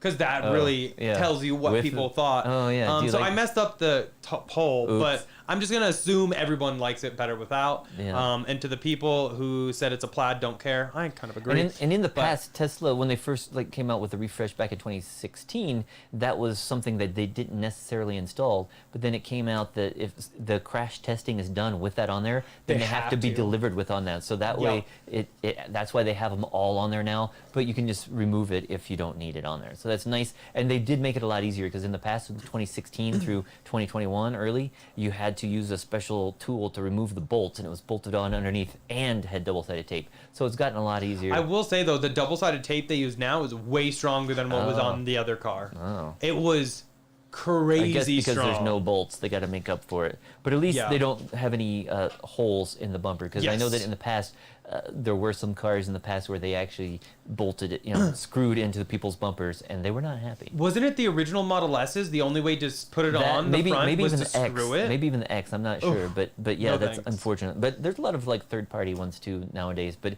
it's nice that Tesla makes it so you can easily remove that. Yeah. Back to Slew Dog, I do not see an order update button on any of our orders. So I think that that's something that once your order's like a certain age old, you're not able to see that, because we haven't had, I'm pretty sure we check our orders every day. I have not seen that button in months. Yeah. So, but these orders are probably almost 9 months old. They're pretty old. License to Drive said never had an issue. Falcon Wing doors on my 2016 Model X. Nice. Yeah, and they just get better. I'll keep improving the sensors and everything. So. Yo. Diego said, yeah, for auto dimming, mine is a June 2020 build. Okay, so yeah, he was asking about swapping out the mirrors, but yeah, it's not really affordable. We looked at that back. Yeah. It's not really. I'm just worried that I'll pay all the money to do it and they won't dim. Because you would also need the wiring in there. You don't know if the wiring's there. Yeah. And then you'd also need the software. They'd have to update the gateway to indicate that you have those. So yeah, it's probably not affordable to do. Yeah, it's a lot more into it for sure. John 209 said, any moderators here? Yeah, Diego, who posted right above you, is actually a mod. Hey, good thing that one got Carbon Gaming isn't here today. Did I miss something? No, don't you remember last week? He was like, we did have a problem with, in chat like last week. Oh, yeah. Okay, I remember that. And I remember his name because he was very annoying. Yeah, okay, I remember. Alex said, thoughts on going to S from Y as a daily driver, miss aspects of the Y. So I love the Y. I really do. The Y is probably my favorite all-around vehicle. I like the ride height. I like the price. Everything about it. I wish it had air suspension, but I know why they don't do that, because if they do, no one's ever going to buy an X.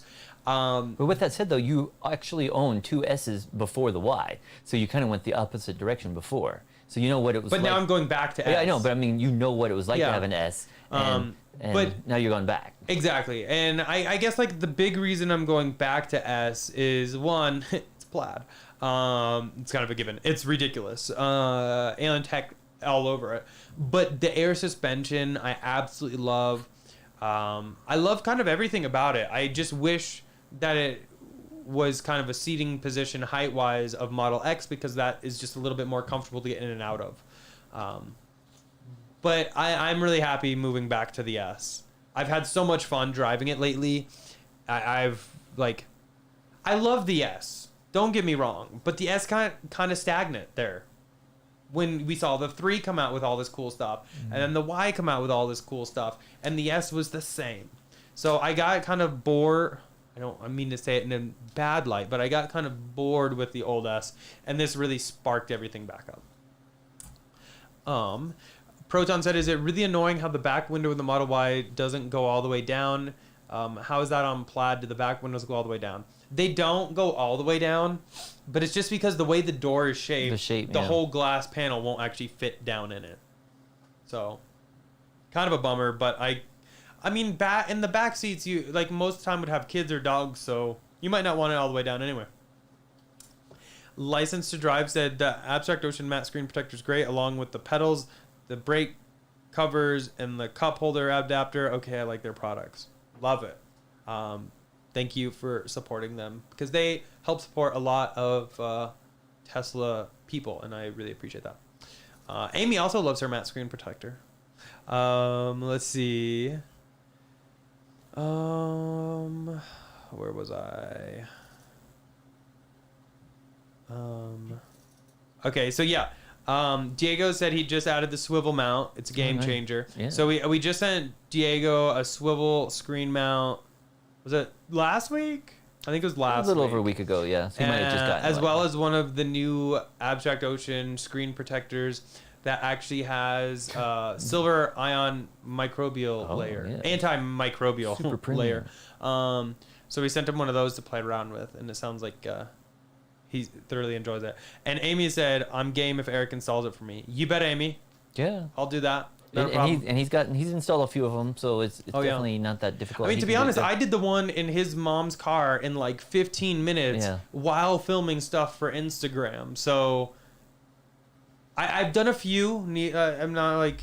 I would hope, though, that most people could get it done in like 30 minutes, maybe. Hopefully. Let's see...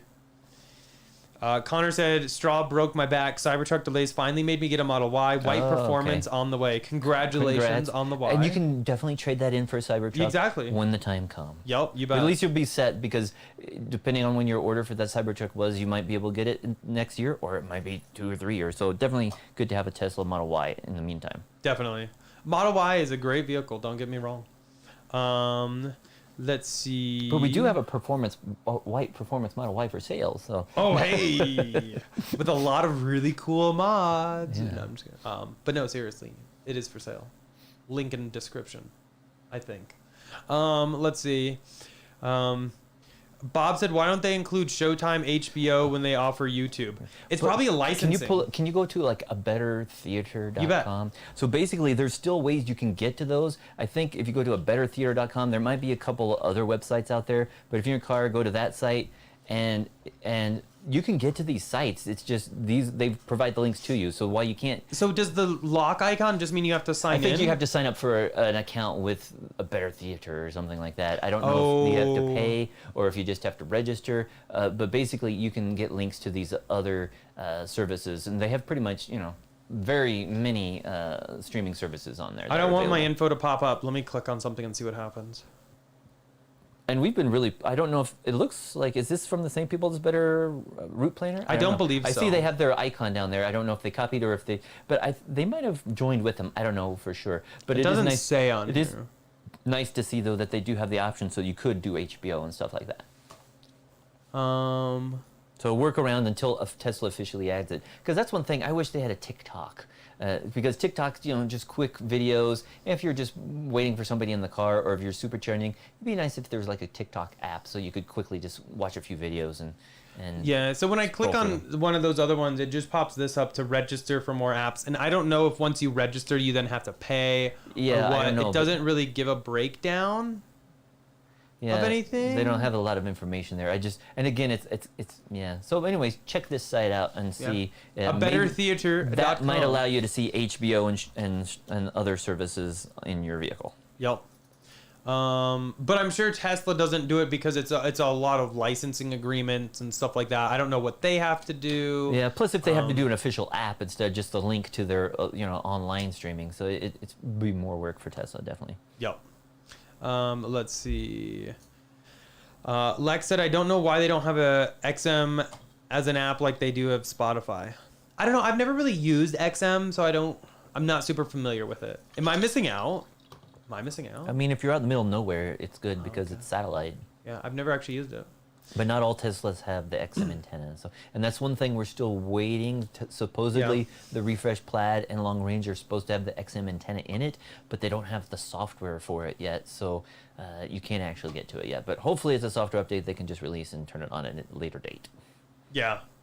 Let's see. Michael said, any plans to trick out the Plaid like the racing Model 3?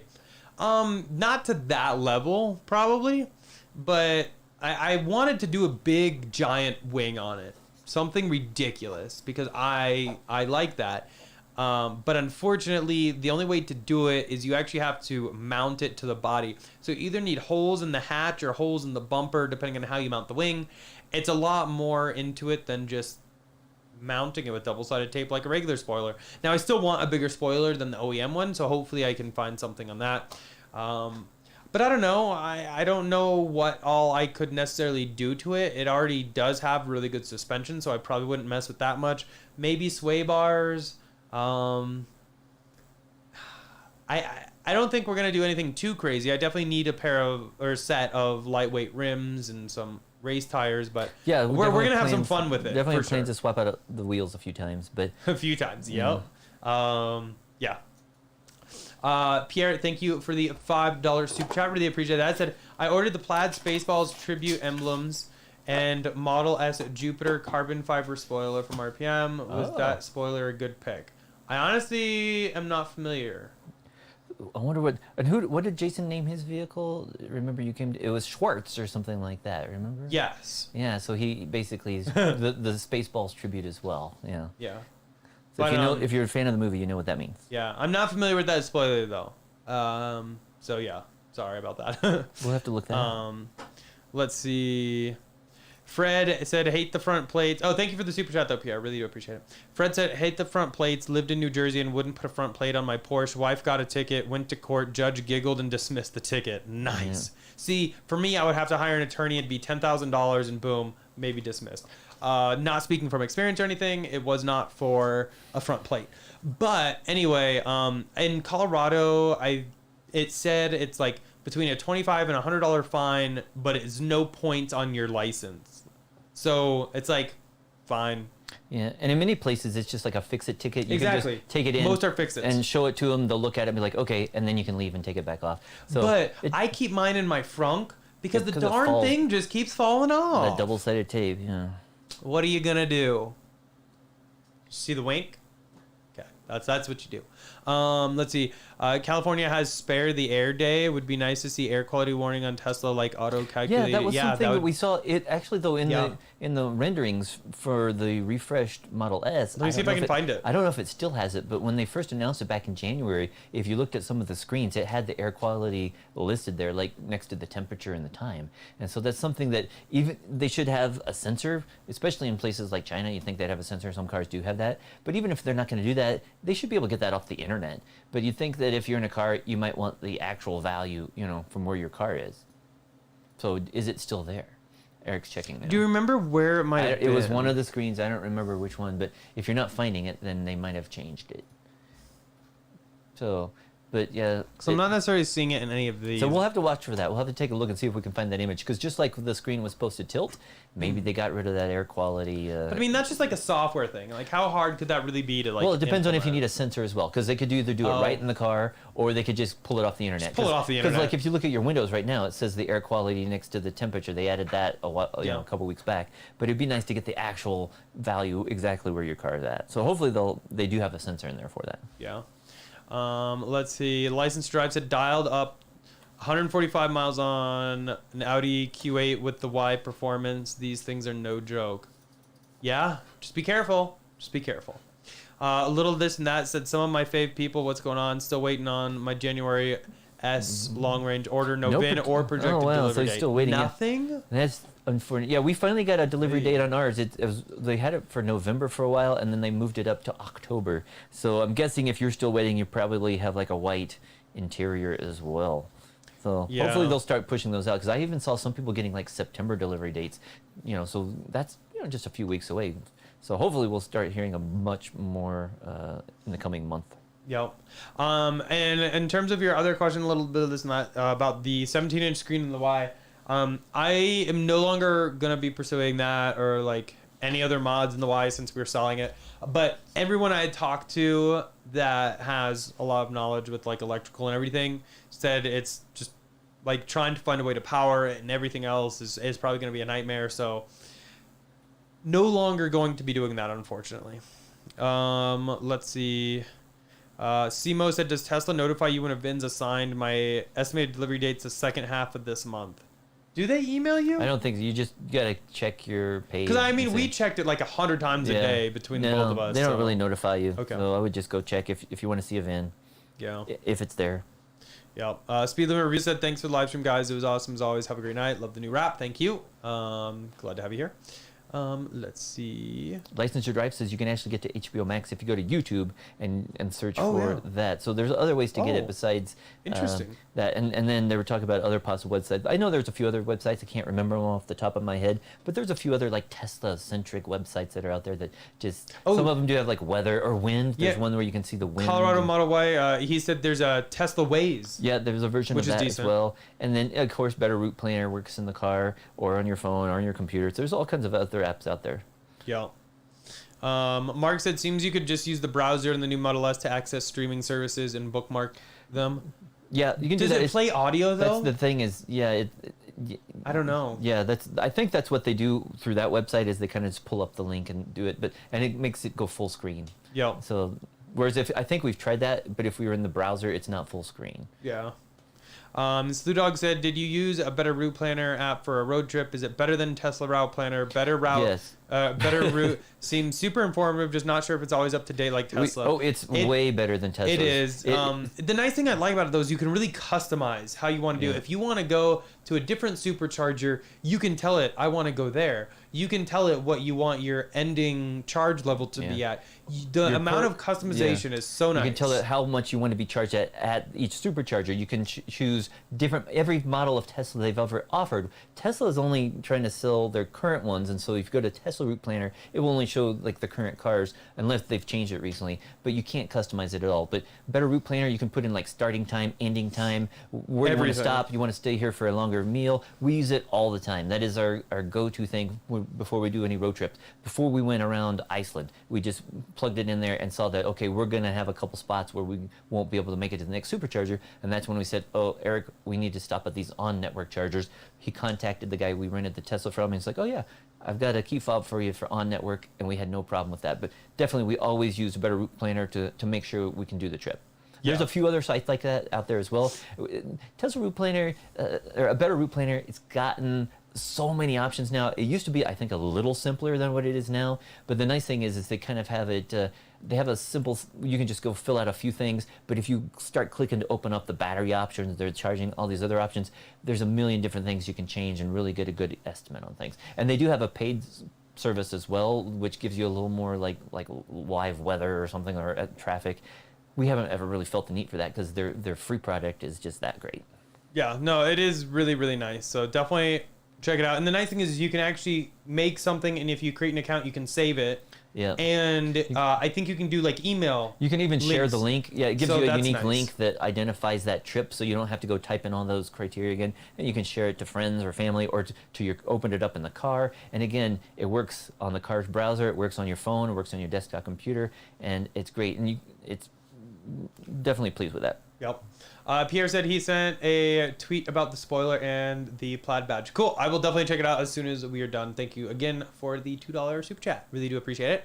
Colorado Model Y said I had a lifetime subscription to Sirius XM, but dropped it when I got the Tesla and went to Spotify. No regrets for me, but I can see people missing out on live sports. Maybe that's why I don't know what Sirius XM is, because I don't really do sports. Yeah. I think back in the day, before the cell phone network was, satellite was the way that you could get it out in the middle of nowhere. Because I can remember when I used to drive in my old CRV out in the middle of Kansas and stuff, there would be like nothing except for AM radio. And then when I got my Tesla, it's like, oh, this is nice, because now that I get everything streaming via cellular. Yeah. But there's still places like in the mountains and other parts of the country where there's no cellular service. So especially like Nebraska, there's places where there's no service. And the great thing, like he's mentioning, is, and same with Colorado Model Y, Spotify. I have Spotify Premium. I've had it for I don't even know how long. It's been several years now. And the great thing I love with that is I can download stuff directly onto my phone. So when we're going on a road trip, I always have my normal playlist downloaded, but you can also download podcasts and stuff like that. We do it all the time. So that way we have something to listen to if we don't have coverage. It's always kind of nice. But also for like planes and stuff like that. That's another great place to use it when you don't have coverage. Diego said, any videos coming this week of a new product review? Wink, wink, maybe a tiny one. Yes. I know what he's talking about. Yes, it is coming this week. Yep. Let's see. Greg said, what are your favorite upgrades to your Model Y? Well, maybe the Alcantara headliner was really So nice. here's gonna be like my go-tos that I would do in a second if I got another Model Y. The screen swivel. Yep. That's a great one. And that's really affordable compared to some of the other. Exactly. The Alcantara headliner. I absolutely love it. It is $4,000. Not cheap, but very nice. But very nice. Gives it that luxury feel, kind of like in the Model S or X. Exactly. Those would probably be the two things. If I had to do something, those would be what I would do. If I could only do two things to a Model Y, I think those are what I would do. Yeah, because there were so many. Like you swapped out steering wheels, swapped out the wheels. You know. Yeah. Kept going back and But forth. like those two are probably like my favorites. Yeah.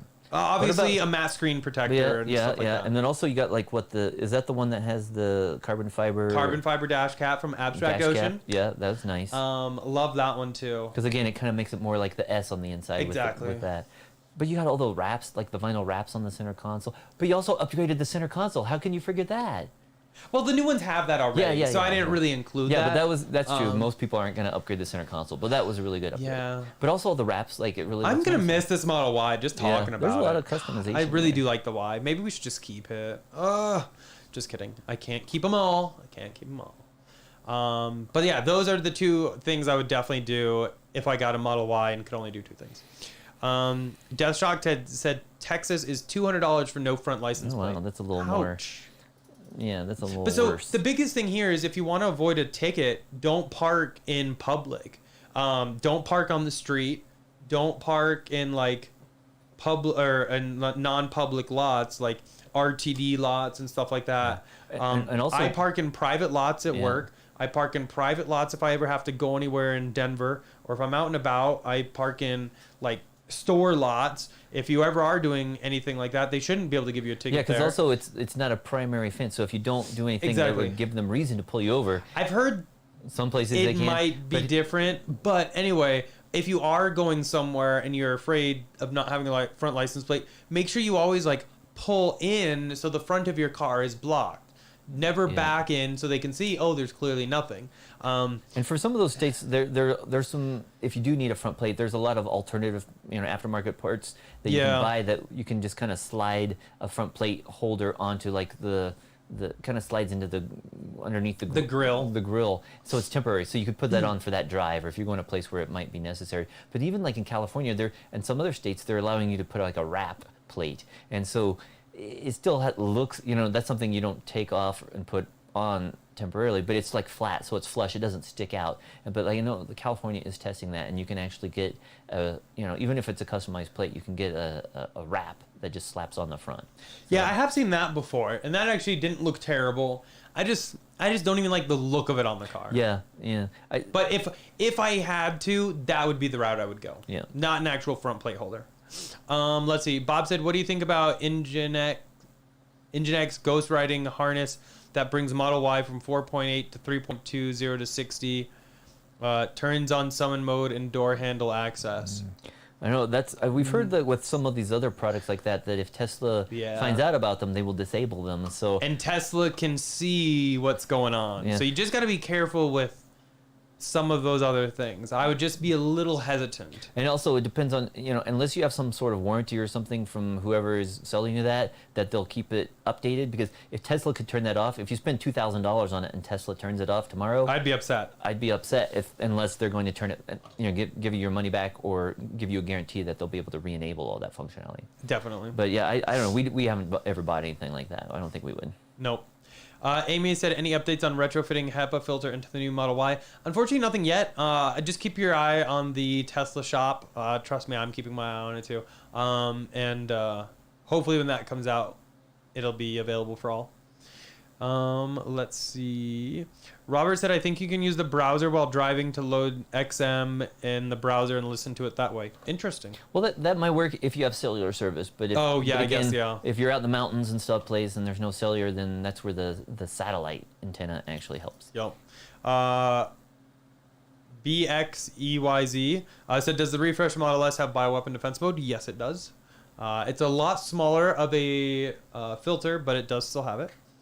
Proton said, is there any way to see internal car temperature? Because I noticed it only shows outside temp, but the app shows internal. Any way to get that on the Tesla screen? Not on the regular screen, yeah. I don't think but yeah, so. you're right. The app shows you the internal, and now it shows Or you... wait, like on the center screen? Yeah, it doesn't show... I mean, your air conditioning numbers. Oh, yeah, I guess that... If you have it on auto, then Yeah. that's what it should be, yes. Yeah. Yeah, I guess that's why it's not a little separate little thing, because it should be from the air conditioner or the heater, yeah. Yep. But yeah, the new app, though, we did notice in V4 that it does both have... Doesn't have two temperatures, but both internal and external. I believe so, yeah. Yeah. Let me look and see on that, but yeah. Yep. Lex said, my sales advisor told me when my VIN was assigned, but I saw it 3 to 4 days before they told me. Yeah, you can normally keep an eye on it a little ahead of time. I guess we probably keep up on it so much, and then I contact my sales guy and I'm like, oh my God, I got a VIN, let's plan everything. Yeah, before he sees it. I just pulled up the Plaid, and yeah, it does show, like, on the app under the climate tab, it shows both interior and exterior temperature. On the new app or the old app? On the new app, V4. Okay. What's weird is that the icons are in the wrong place. Like, if you look, I don't know if that's the case, but it shows the steering wheel, yoke heating thing. It's like in the center, on the center console, and the defroster thing is like on the driver's chair. So they're still not. That's an APK for you. Not necessarily. That could just be a bug that hasn't messed been up. Yeah. I would bet that might. But also, just I be, noticed too, like if you go to like the controls and stuff, it shows like the open is not necessarily always in the right place, and so yeah, there's still some issues. But again, you know what? The APK there's like the second version that came out. I think there's been actually a couple other releases. Oh, okay. Is it easy to update the APKs like that?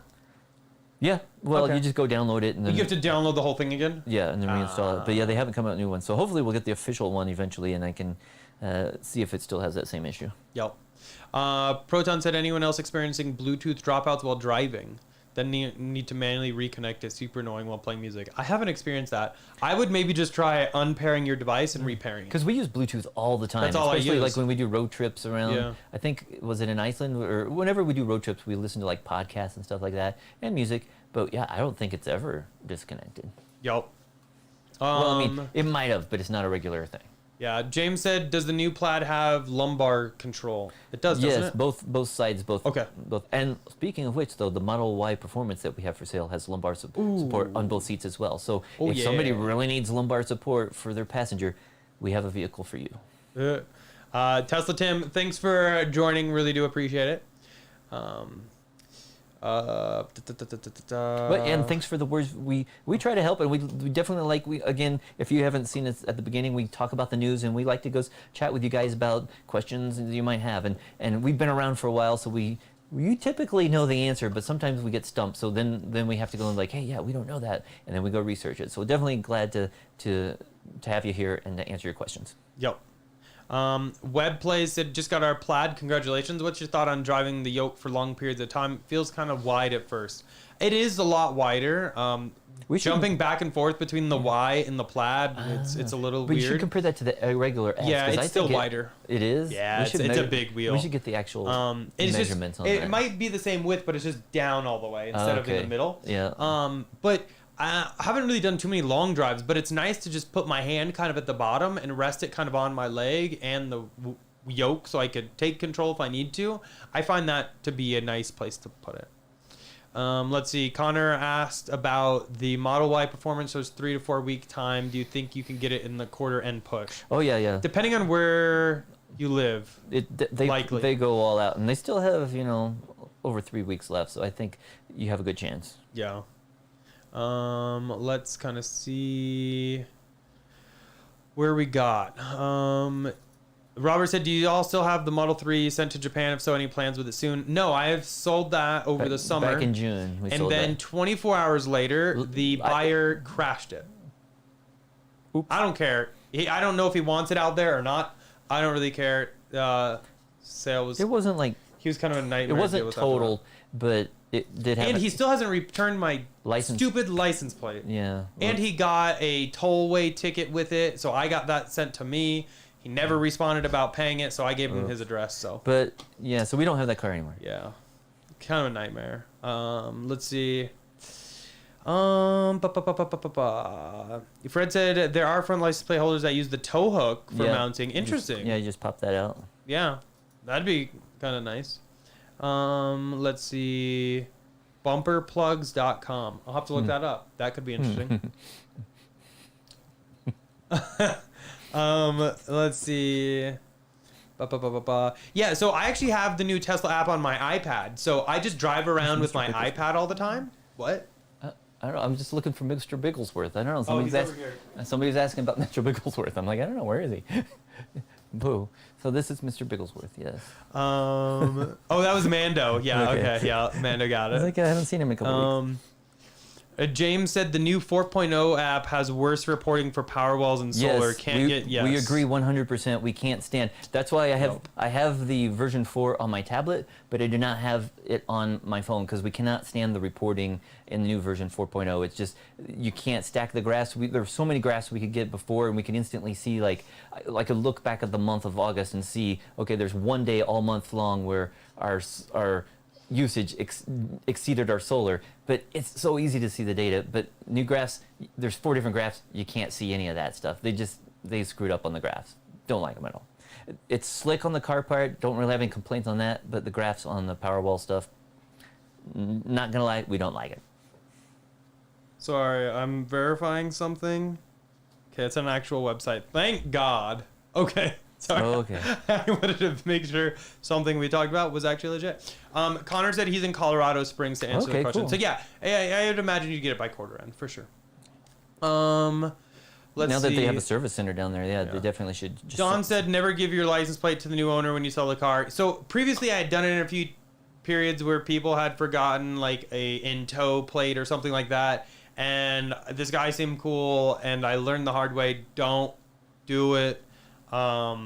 Don't. It's a pain. They can. I think next time we sell a car, we'll remove the plate and give them just a little note that says it's in transfer. Exactly. You're allowed to drive. And see, he had like the bill of sale and everything. So even if he got pulled over, he would show like I literally just bought it. Yeah. So it would have been fine. But I was like, yeah, okay. And I learned don't ever do that.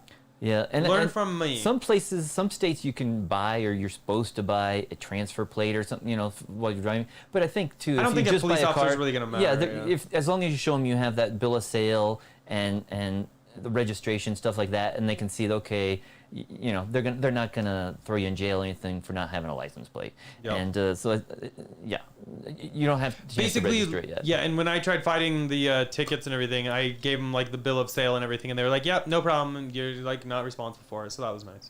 Connor said, "What's it like to expand Tesla Solar? Do you have to buy a whole new order?" Yes. So when we expanded about a year and a half ago, it was the end of 2019. Oh, was it really? Yeah. Holy crap.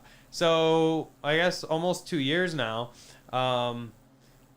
We did have to place a whole new order for that, and actually in our Tesla account, it shows two separate orders, our original and the edition, because they both have like their separate payoff and their separate generation guarantee, etc.